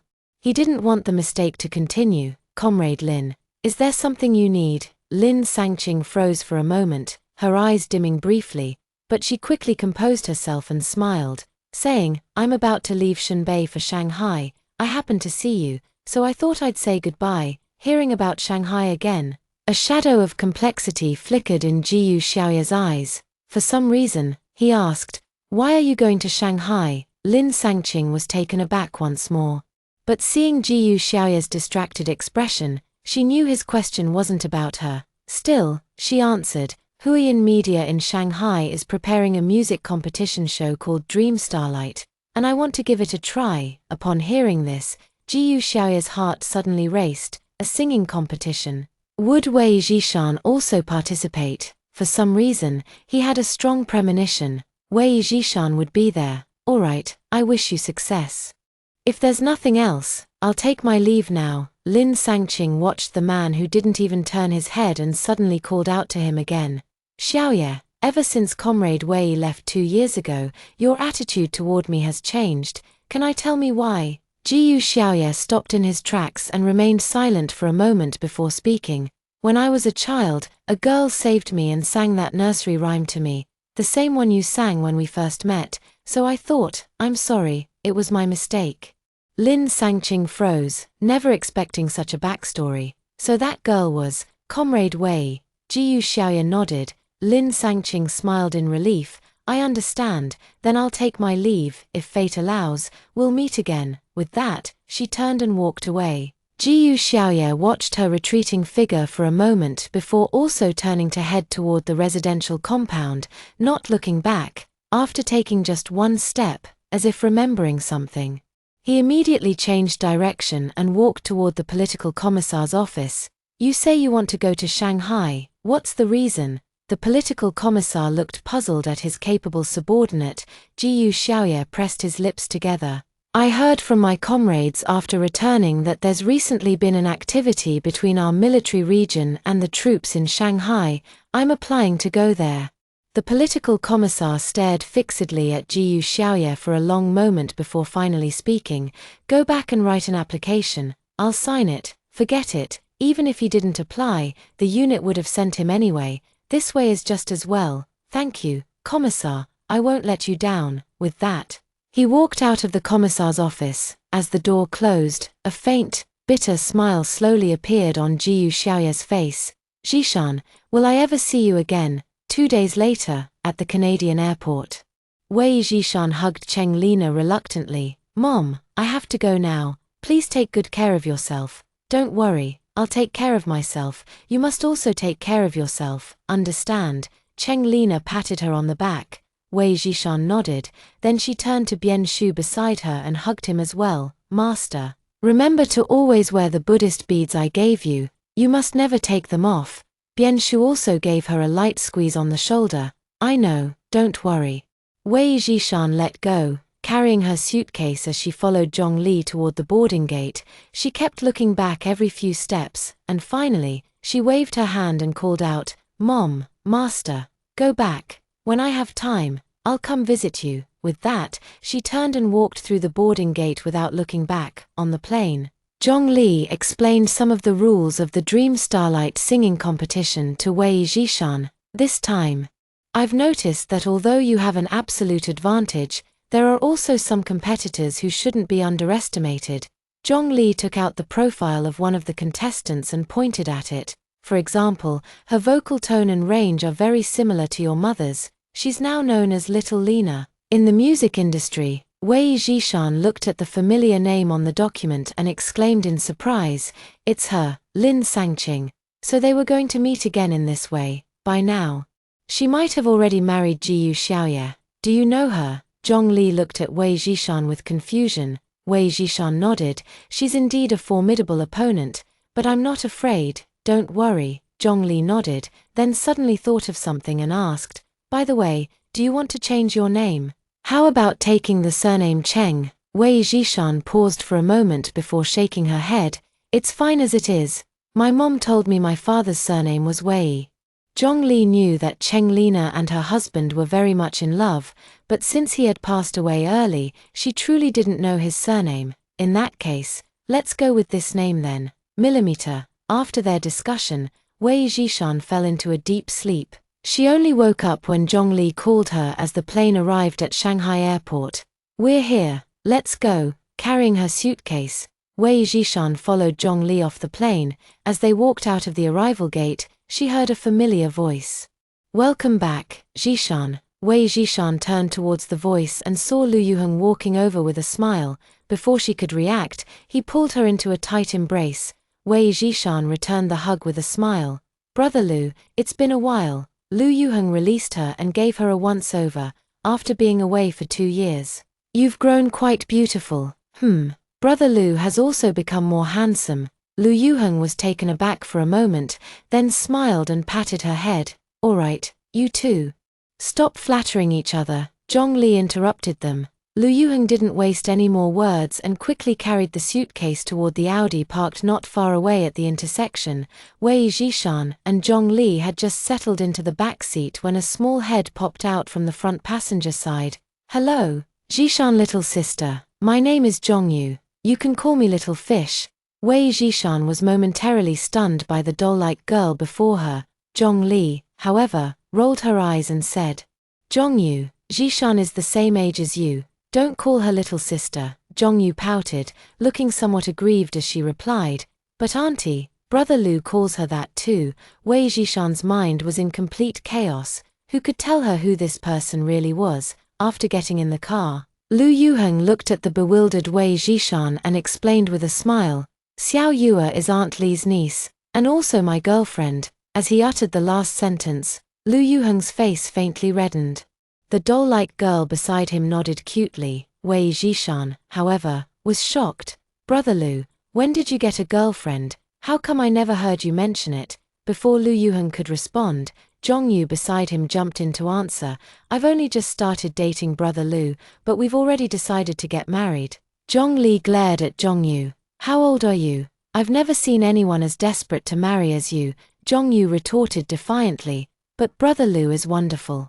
What if someone else snatches him away if I don't act quickly? Lu Yuheng affectionately ruffled Zhongyu's hair. That won't happen. No one can take me away. Wei Zhishan stared dumbfounded at the couple showing affection, never expecting Lu Yuheng to be this kind of person after getting into a relationship. But the two of them made a perfect match, one mature and steady, the other lively and adorable. Then I wish you all the best. Don't forget to tell me when you get married.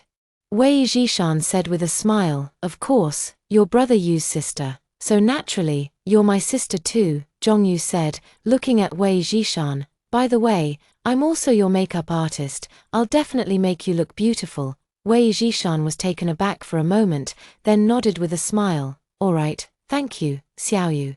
The group chatted and laughed along the way, and soon the car arrived at the Cheng family villa. I've already instructed the staff to clean the villa. Go in and rest early. I'll pick you up tomorrow morning. Zhong Li helped Wei Zhishan with her luggage and said to her. Wei Zhishan nodded with a smile. Okay, I understand. Zhong Yu also waved to her from the passenger seat. Sister Zhishan. See you tomorrow then. All right, after the car drove away. Wei Zhishan was about to pick up her luggage and enter the house. Suddenly, she heard a hoarse voice from behind. Zhishan. Wei Zhishan froze for a moment before turning around. Watching Jiyu Xiaoye in military uniform approach her step by step, she was somewhat shocked, gazing at Jiyu Xiaoye whom she hadn't seen in 2 years, and was the first to greet him. Long time no see. Jiyu Xiaoye looked at the fair-skinned, beautiful, and fashionable Wei Zhishan before him, his eyes slightly stinging. In just 2 short years, she had completely transformed, as if she had become a different person, and she was growing increasingly distant from him. Zhishan. Since I was transferred to Shanghai, I've come here every day these past few days. I always had a feeling you'd return, and today I finally got to see you. Jiyu Xiaoye's voice carried a mix of joy and a tinge of sorrow. Wei Zhishan remained silent. Jiyu Xiaoye gave a bitter smile. About what happened between us. There's something I've always wanted to say to you. But before he could finish, Wei Zhishan interrupted. Jiyu Xiaoye, regarding us, I made everything clear in my letter 2 years ago, but I still don't understand. Why did you leave, and even want a divorce with me? Jiyu Xiaoye's voice was full of confusion and bewilderment. Really don't understand. Wei Zhishan smiled. I know in your heart, I've never been good enough for you. If it weren't for you saving me when I fell into the water, perhaps you would never have noticed me, right? I also know you like Lin Sangqing. Isn't it good for me to divorce you and let you two be together? Jiyu Xiaoye quickly explained upon hearing this. No, it's not what you think between Comrade Lin and me. I just mistook her for you. And you knew all along that the little girl I was looking for was you. So why didn't you tell me? As he spoke these words, Jiyu Xiaoye's voice actually carried a hint of grievance. Wei Zhishan was somewhat reluctant to continue arguing with him. Jiyu Xiaoye, let me ask you this. If I weren't that little girl, would you still be standing here right now? Jiyu Xiaoye was somewhat puzzled. But aren't you that girl? So the reason you came to find me is to fulfill your childhood promise and repay me? Wei Zhishan paused, then continued. Now I'm telling you, saving you back then was just a casual act on my part. You don't need to take it to heart, nor do you have to repay me. After saying this, she turned around and prepared to enter the house, but Jiyu Xiaoye stopped her. That's not the case. I came to find you because you're my wife. Wei Zhishan looked at him. But we're already divorced. You may have filed for divorce, but as the other party involved, I don't agree. That means we're still married. Wei Zhishan was stunned and momentarily speechless. Jiyu Xiaoye looked at her cautiously and said, Zhishan, I know I've been somewhat distant with you in the past. But I'll change. Can we not get divorced? No. Wei Zhishan refused resolutely. Jiyu Xiaoye's eyes darkened instantly, yet he still asked, just tell me what I need to do to make you come back. Whatever it is, I'll do my best. Wei Zhishan shook her head firmly. Jiyu Xiaoye, I no longer care about you. And you never really cared about me, did you? Let's part ways amicably. With that, she turned and walked into the house without looking back. This time, Jiyu Xiaoye didn't stop her. Because he had already seen the resolve in her eyes, at this moment, he felt utterly disheartened. He no longer knew what to do to win Wei Zhishan back. Once back in her room, Wei Zhishan put Jiyu Xiaoye out of her mind. She began thinking about what song to perform for the first episode of the singing competition tomorrow. Originally, she had discussed with Aunt Li about singing her mother's hit song *Night*. But now, she didn't want to sing that anymore, because she thought of Lin Sangqing. Since Lin was already riding on the coattails of the Little Lena nickname, she would undoubtedly sing Wei Jishan's mother's song tomorrow, probably *night*. If Wei Jishan performed it first, that would be fine, but if she went after Lin, the judges might suffer from some aesthetic fatigue. Since she was determined to go all out for the championship, her debut couldn't afford any missteps, so she decided to switch songs. Her mind raced through possible choices until she suddenly remembered a little tune her mentor had casually composed, *fleeting*. The melody wasn't high-pitched, but it had plenty of vocal runs in the middle, perfect for a beginner like her, seemingly simple but secretly intricate. This was the one. Once decided, Wei Jishan immediately began practicing. After running through it a dozen times and feeling satisfied, she finally went to shower. Then, she slept soundly, the next day. As Wei Jishan came downstairs after waking up, she saw Zhongli had already arrived. Zhongli glanced at Wei Jishan's complexion and nodded. Rosy and glowing. Looks like you had a good rest yesterday.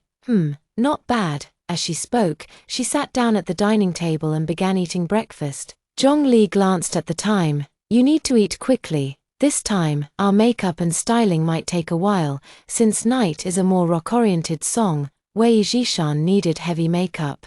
After finishing the egg in her mouth, Wei Jishan finally told Aunt Li about her decision. Aunt Li, I won't be singing Night anymore, I've prepared another song instead. Why the sudden change? Why didn't you discuss it with me first? Zhongli frowned deeply. It's mainly because my mom's songs are too popular. I'm afraid if everyone performs them, it might really lead to aesthetic fatigue, Wei Jishan said. Seeing that Zhongli was about to say something, Wei Jishan quickly assured her. Aunt Li, trust me this time, I won't let you down. Zhongli looked into Wei Jishan's confident eyes and couldn't bring herself to oppose any further. Alright, I'll trust you this once. Which song have you prepared? Wei Jishan smiled mysteriously. It's a secret, you'll find out soon. And the makeup and styling don't need to be too complicated either.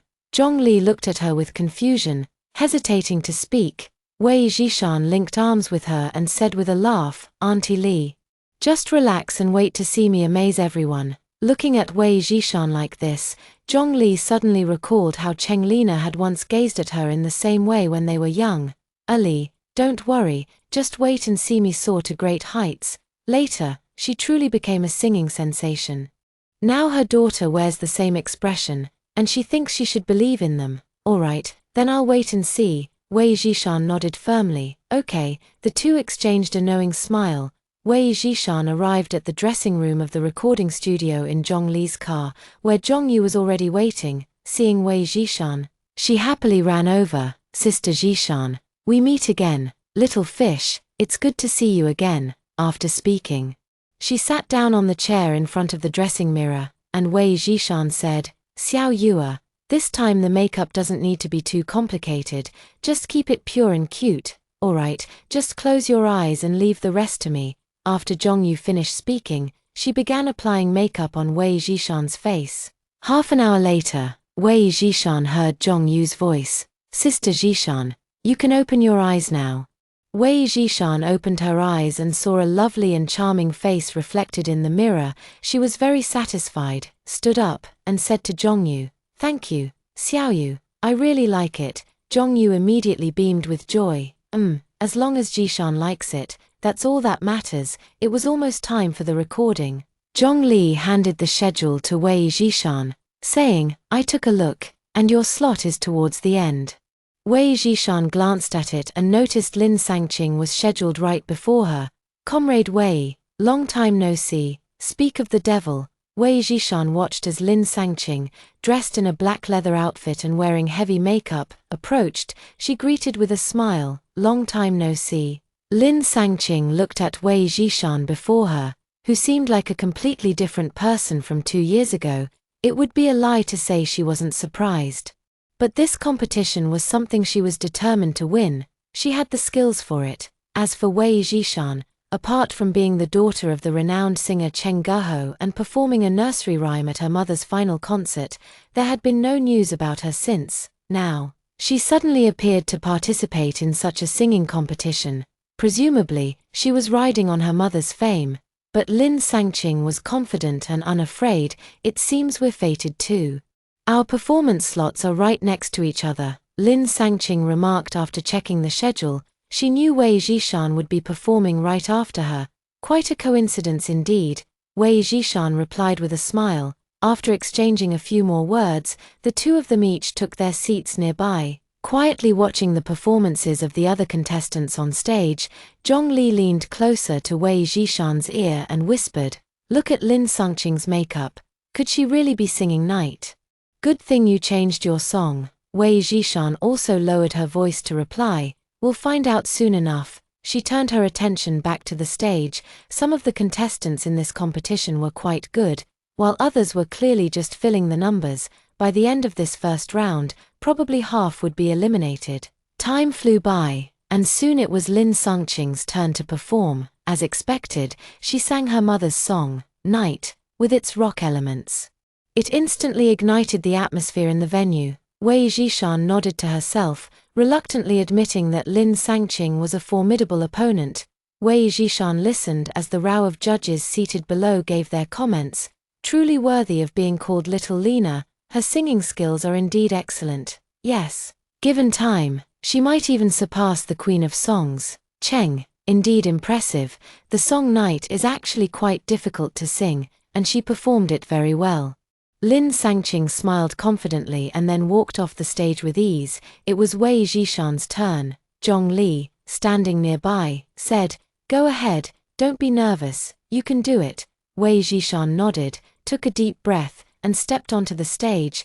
The judges knew she was Cheng Lina's daughter, and she had no intention of hiding it. Since Cheng Lina was quite well liked in the music industry, they were all quite kind to her. "So you're Lina's daughter, are you planning to sing your mother's song?" One of the judges smiled and asked her. Wei Zhishan replied with a smile, "I won't be singing my mother's song today. Instead, I've prepared a folk tune called In a Hurry." The judges exchanged glances below the stage, then nodded and said, "Go ahead." Wei Zhishan gently closed her eyes. Recalling the techniques and methods Bian Shu had taught her for singing this song, she parted her lips slightly and began singing softly, compared to Lin Sangqing's passionate performance earlier. The surroundings seemed to fall completely silent as she sang. When it came to the transition in the melody, she suddenly opened her eyes. Her voice also became livelier, perfectly matching her current makeup. The song lasted a little over 3 minutes, and when she finished, the judges remained silent. Wei Zhishan stood quietly, waiting for their feedback and decision on whether she would advance. After a while, one of the judges finally spoke up and asked, "I've never heard this song before. Did you compose it yourself?" Wei Zhishan shook her head. "No, it was written by a teacher who taught me in Canada. The melody is light and lively, and you handled the transitions beautifully, truly worthy of being Lina's daughter." This song might seem ordinary, but those transition sections in the middle are the highlights. For someone with no experience to sing them, it really took me by surprise. Really well done. I look forward to your next performance." Wei Zhishan bowed slightly. "Thank you to all the judges." After stepping off the stage, Zhongli excitedly gave her 2 thumbs up. Lin Sangqing, who hadn't left yet, also gave her a complicated look. "You sang very well, but I believe I won't lose either." Wei Zhishan glanced at her and raised her head as well. "I won't lose either." Their determined gazes clashed, sparking tension in the air. Without another word, Lin Sangqing turned and walked away. "Is she declaring war on you?" Zhongli said, looking at Lin Sangqing. "It's fine, her skills aren't weak, which is actually good for me. Having a rival means pressure, and pressure naturally brings motivation." Wei Zhishan spoke up. "Good, I'm glad you think that way. Let's go eat together." Wei Zhishan followed Zhongli out, and Zhongyu also ran over. "Sister Zhishan, are you going to eat? Let's go together. I know a really delicious restaurant. I'll take you there." "Okay." Wei Zhishan nodded with a smile. "Sure. Let's go together." So the group, including Lu Yuheng who was inseparable from Zhongyu, went to a state-owned restaurant Zhongyu had mentioned. As soon as they entered, they noticed the place was quite crowded. They finally found an empty table and sat down. Zhongyu volunteered to order, while Lu Yuheng asked Wei Zhishan, Sister Jishan, congratulations on winning today's singing competition. Millimeter, thank you. By the way, Jishan, Lu Yuheng was about to say something when he was interrupted by a voice. Jishan, are you here to eat too? The group looked over and saw that it was Jiyu Xiaoye. Wei Jishan didn't expect to run into Jiyu Xiaoye just by coming out for a meal, and he was standing next to Lin Sangqing. It really was a gathering of everyone. When Jiyu Xiaoye saw Wei Jishan, his eyes lit up, and he couldn't help but step forward to greet her. Meanwhile, Zhongli frowned. Glancing between Jiyu Xiaoye and Lin Sangqing, how did they know each other too? Jiyu Xiaoye noticed Wei Jishan wasn't speaking or looking at him, and his heart sank. Just as he was about to say something more, a woman's voice came from behind. Excuse me, could you let me pass? Jiyu Xiaoye quickly stepped aside as Zhongyu returned after ordering. She said to Wei Jishan, Jishan, since you'll be participating in singing competitions later, I didn't order anything too spicy. Okay, thank you. Xiaoyu, Wei Jishan nodded with a smile. Hearing this, Jiyu Xiaoye looked at Wei Jishan and said, you really went to the singing competition. I had a feeling you'd come back to participate. Before Wei Jishan could speak, Zhongyu beside her asked curiously, Sister Jishan, do you know this military brother, Lu Yuheng? Sitting next to her, turned Zhongyu's head toward him and frowned. Why do you call everyone brother? You're not allowed to call people that from now on. Zhongyu stuck out her tongue at him and nodded obediently. Got it. Wei Jishan rubbed her forehead. Everyone had gathered together, and it was truly chaotic. Jiyu Xiaoye also glanced at Lu Yuheng and the girl beside him. They must be a couple. He recalled how he had once misunderstood the relationship between Wei Jishan and Lu Yuheng and even said such harsh words. Was this the reason Wei Jishan had been so resolute in divorcing him? Jiyu Xiaoye looked at Wei Jishan with guilt, wanting to apologize, but he knew this wasn't the right moment. Just then, a vacant seat opened up, so he had no choice but to take Lin Sangqing and sit there. Meanwhile, Lin Sangqing noticed that Jiyu Xiaoye's eyes hadn't left Wei Jishan since he saw her, which left a bitter taste in her heart. Back then, in her eyes, Jiyu Xiaoye hadn't treated Wei Jishan particularly well. She had even sensed that, in Jiyu Xiaoye's heart, she herself was more important than Wei Jishan. But now that he realized he had mistaken her for someone else, his feelings had shifted immediately. Lin Sangqing couldn't help but believe that, for men, what they couldn't have was always the most precious. Originally, she and Jiyu Xiaoye had just run into each other by chance and decided to have a meal together. Who would have thought they'd bump into Wei Jishan and her group? It was truly a twisted fate. Still, she figured there wouldn't be much interaction with Jiyu Xiaoye in the future. The two of them ate in silence the entire time, Lin Sangqing lost in her thoughts, while Jiyu Xiaoye kept his attention fixed on Wei Jishan's table. Over at Wei Jishan's table, however, the atmosphere was lively and joyful. Zhongyu's recommendation of the restaurant's dishes had been spot on, perfectly suited to her taste. Little fish, the food here is really delicious. Thank you for bringing us. You're welcome. If it's good, we can come here often in the future. After everyone had eaten and drunk their fill, Lu Yuheng and Zhongyu went shopping together, while Zhongli had to return to the company to handle some matters. In the end, only Wei Jishan was left. It's fine. You all go ahead with your business. I can go back alone. After they had all left, Wei Jishan walked alone to the roadside, ready to hail a taxi back. At that moment, Jiyu Xiaoye appeared before her in a jeep. Jishan, where are you going? Let me give you a ride. Wei Jishan really didn't want to have any further interaction with Jiyu Xiaoye and refused outright. No need, get in the car, I still have some things to say to you. After I finish, I'll leave. Wei Jishan thought for a moment and decided it would be best to clarify things with Jiyu Xiaoye. She didn't want to have any further interactions with him in the future, so she got into Jiyu Xiaoye's jeep. Jiyu Xiaoye immediately started driving toward the Cheng family villa. Since she was heading home anyway, she didn't say anything. In the car, Jiyu Xiaoye spoke up. Jishan, I realize there are many things I didn't understand before, about you and that man we just had dinner with. I'm sorry, I misunderstood, and about what happened when we were kids. I also mistook someone else for you. Can you forgive me? Wei Jishan sighed.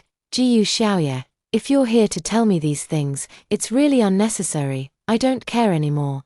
You shouldn't dwell on it anymore either. Lin Sangqing is a good person, and you two should live well together. Seeing that she still misunderstood his relationship with Lin Sangqing, Jiyu Xiaoye quickly explained, Comrade Lin and I have no other relationship, it's you I care about. Having lived 2 lifetimes with Jiyu Xiaoye, this was the first time she heard him say he cared about her. Unfortunately, she had already let go. You'd better not say such things again, it's all in the past. Jiyu Xiaoye watched Wei Zhishan, whose eyes no longer held any trace of him. Feeling as if a boulder had smashed a hole in his heart, he had indeed seen Wei Zhishan look at him with eyes full of adoration. But back then, he hadn't cared. Now, he knew all too clearly that he had lost that version of Wei Zhishan forever. The jeep stopped in front of the Cheng family villa. Watching Wei Zhishan eagerly prepare to get out of the car, Jiyu Xiaoye's eyes were filled with bitterness. He took out the crescent-shaped pendant from his pocket and handed it to Wei Zhishan. Zhishan, could you take this pendant? It was meant for the little girl who saved me when I was young. I hope you can.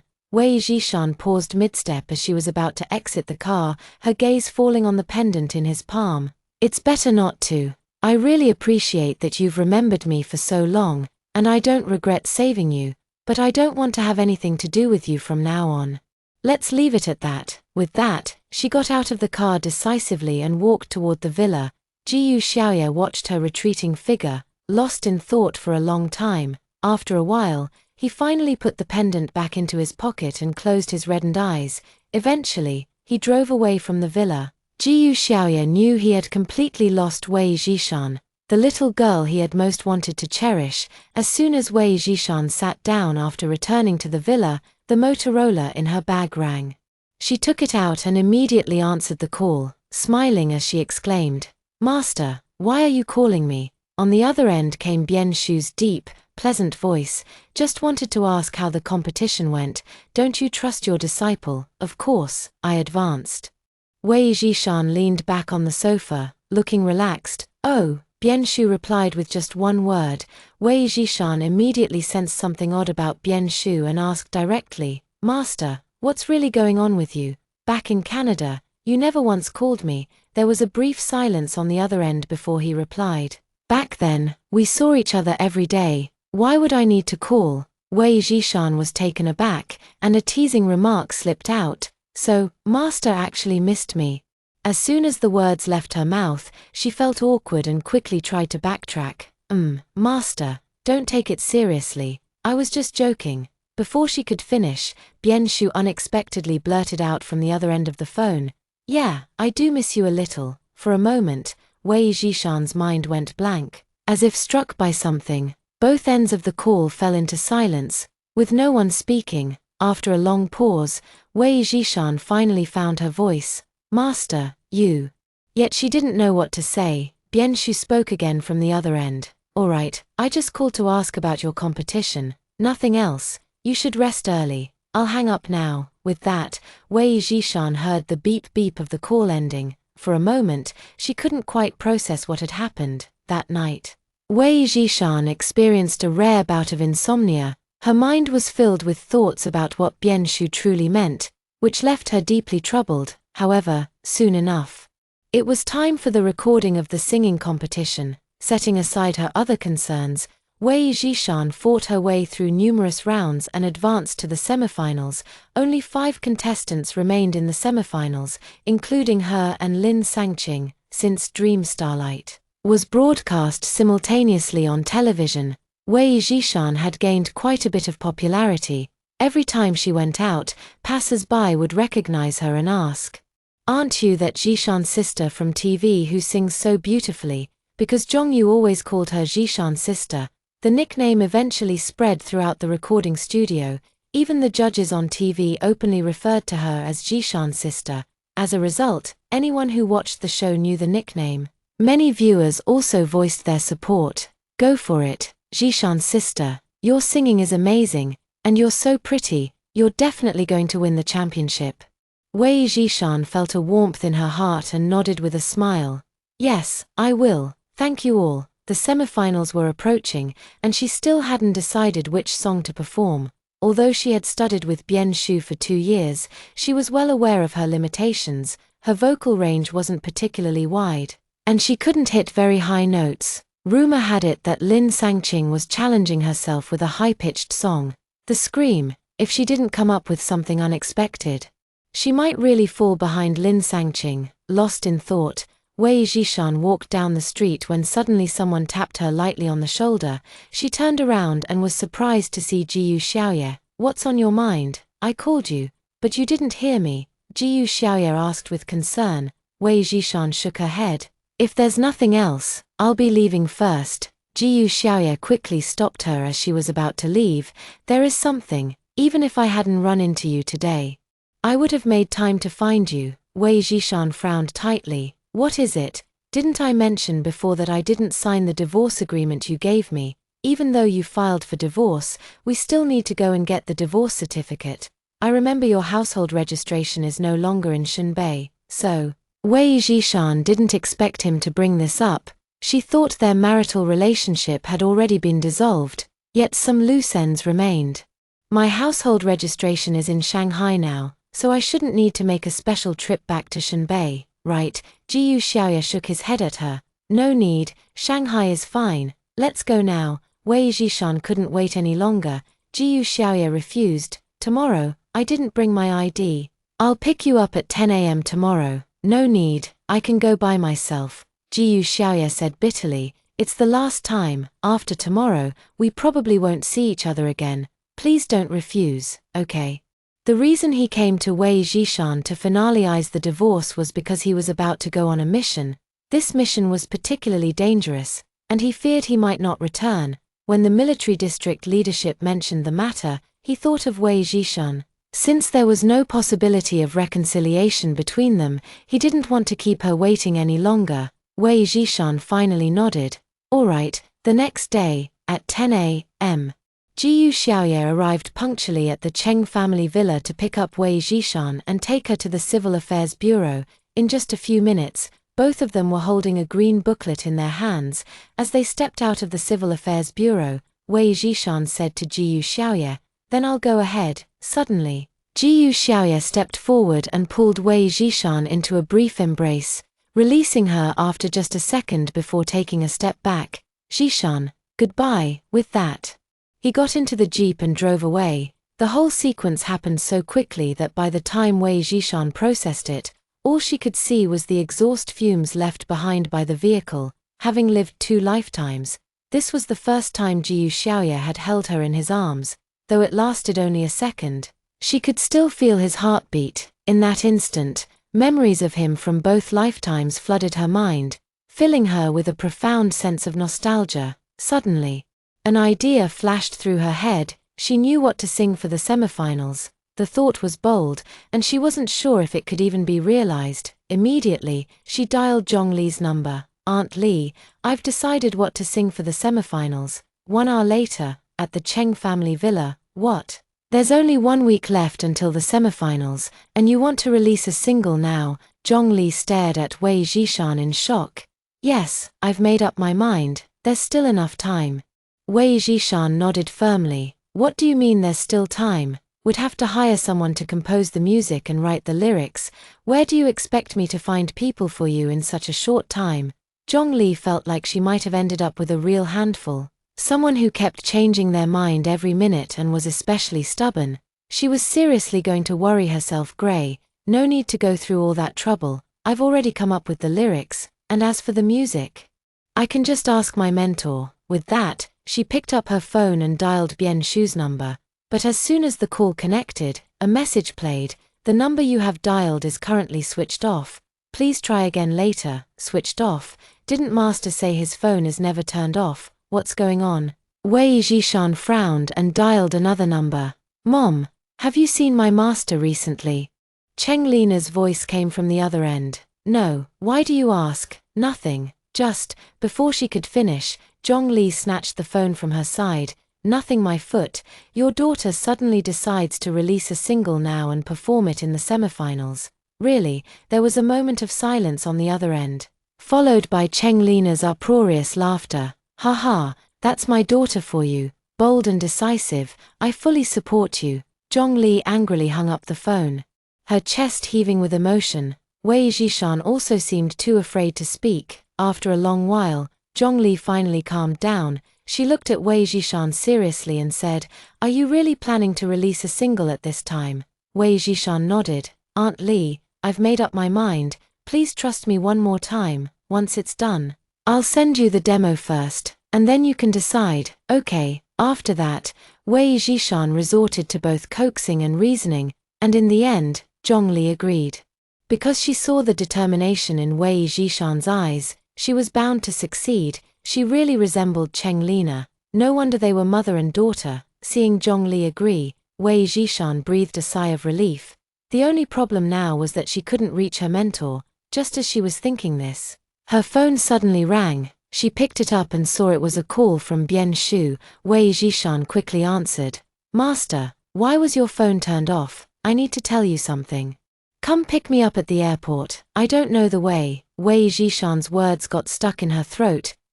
Where should I pick you up?" "Shanghai International Airport." 40 minutes later, Wei Zhishan appeared at Shanghai International Airport. As she drove Bian Shu back to his villa, she asked, "Master, why did you suddenly return to the country?" Bian Shu glanced at her and said, "I just felt like coming back. By the way, what's the urgent matter you needed to see me about?" Then Wei Zhishan shared her thoughts with Bian Shu. She watched him cautiously as he remained silent after listening, then asked timidly, "Master, don't you support me either?" Bian Shu looked at the girl beside him, noticing her somewhat dejected expression, and let out a sigh. He asked, "You said you've already thought of the lyrics.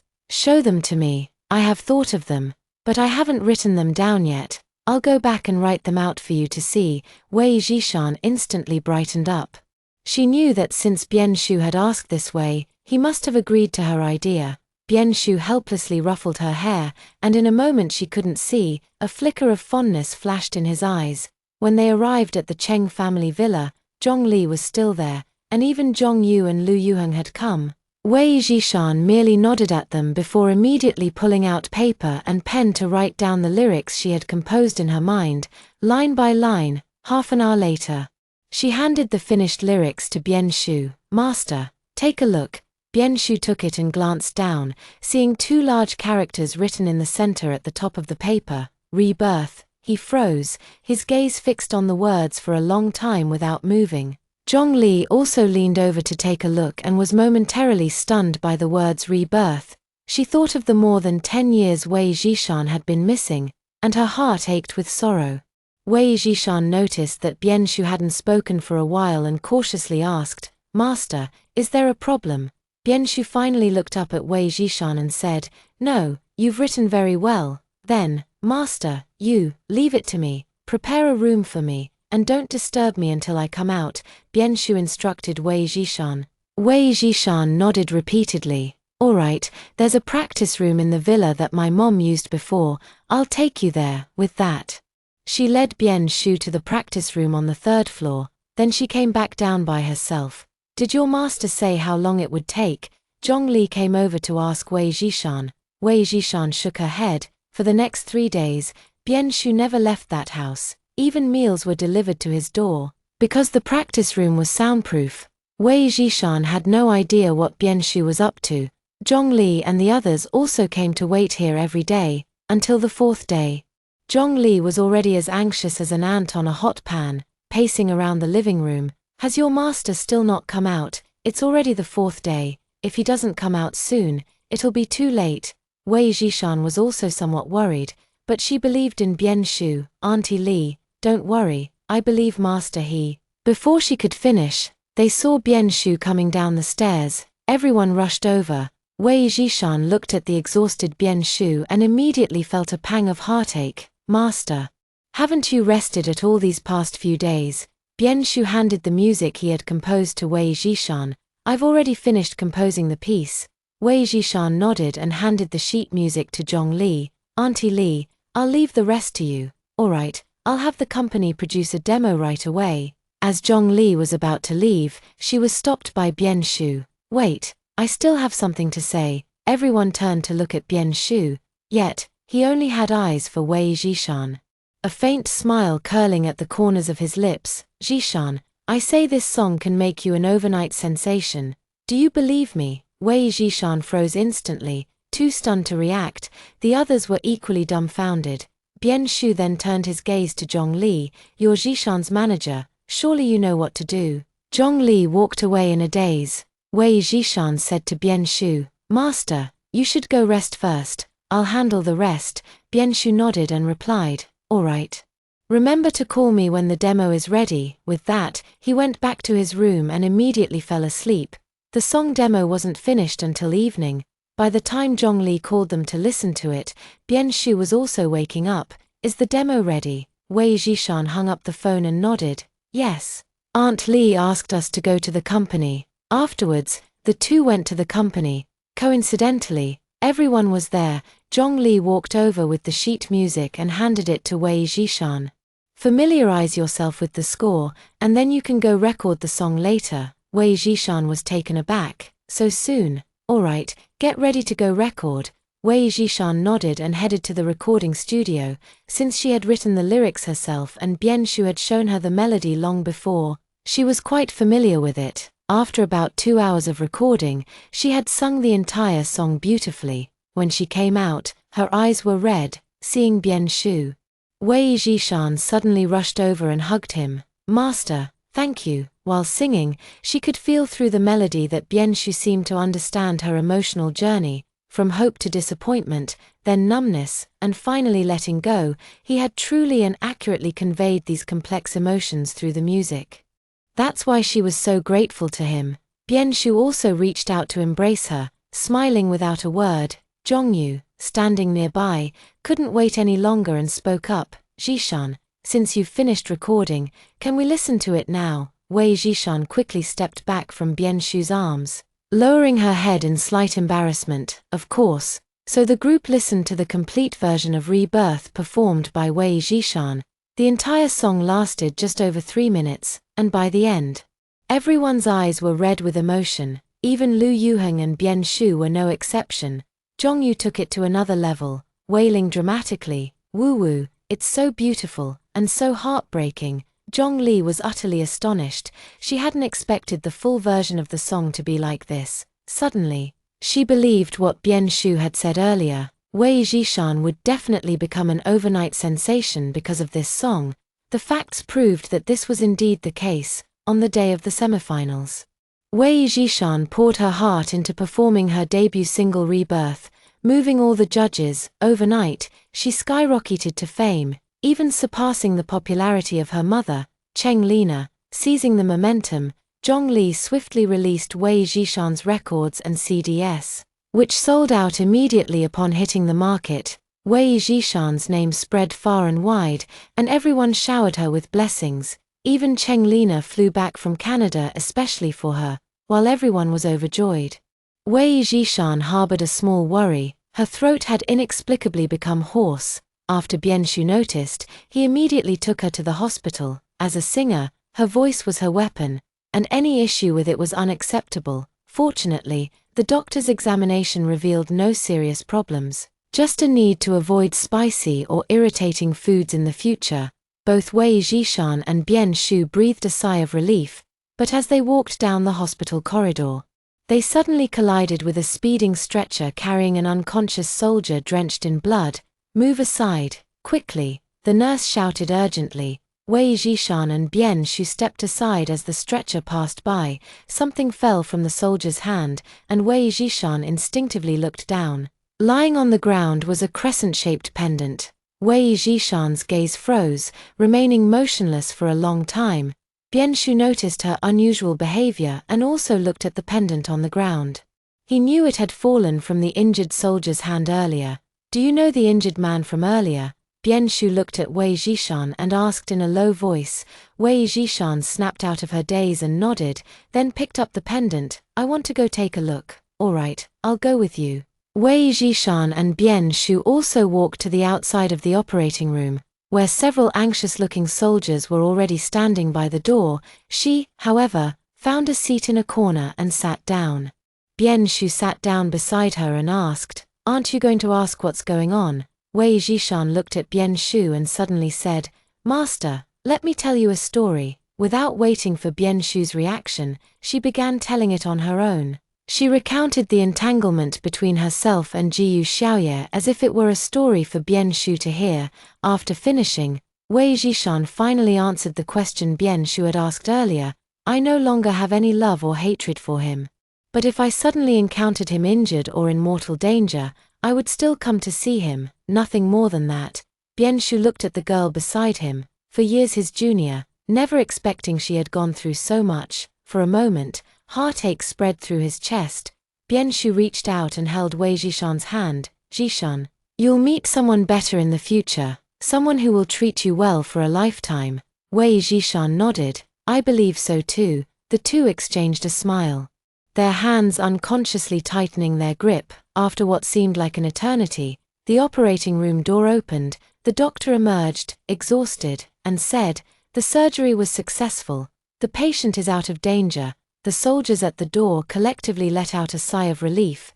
When Jiyu Xiaoye was transferred to the ward, Wei Zhishan went in, placed the pendant in her hand on the bedside table, and left. Not long after she left, Jiyu Xiaoye woke up. His comrade-in-arms beside him immediately asked, "Battalion Commander Jiyu, what's your relationship with that singer Wei Zhishan, who's famous all over the country?" Jiyu Xiaoye was startled and immediately asked, "She was here." His comrade nodded. "She just came, left that, and then left." As he spoke, he pointed to the bedside table beside them. Jiyu Xiaoye glanced over. It was the pendant. So she had come to see him. How did she know he was injured? Could she still be paying attention to him?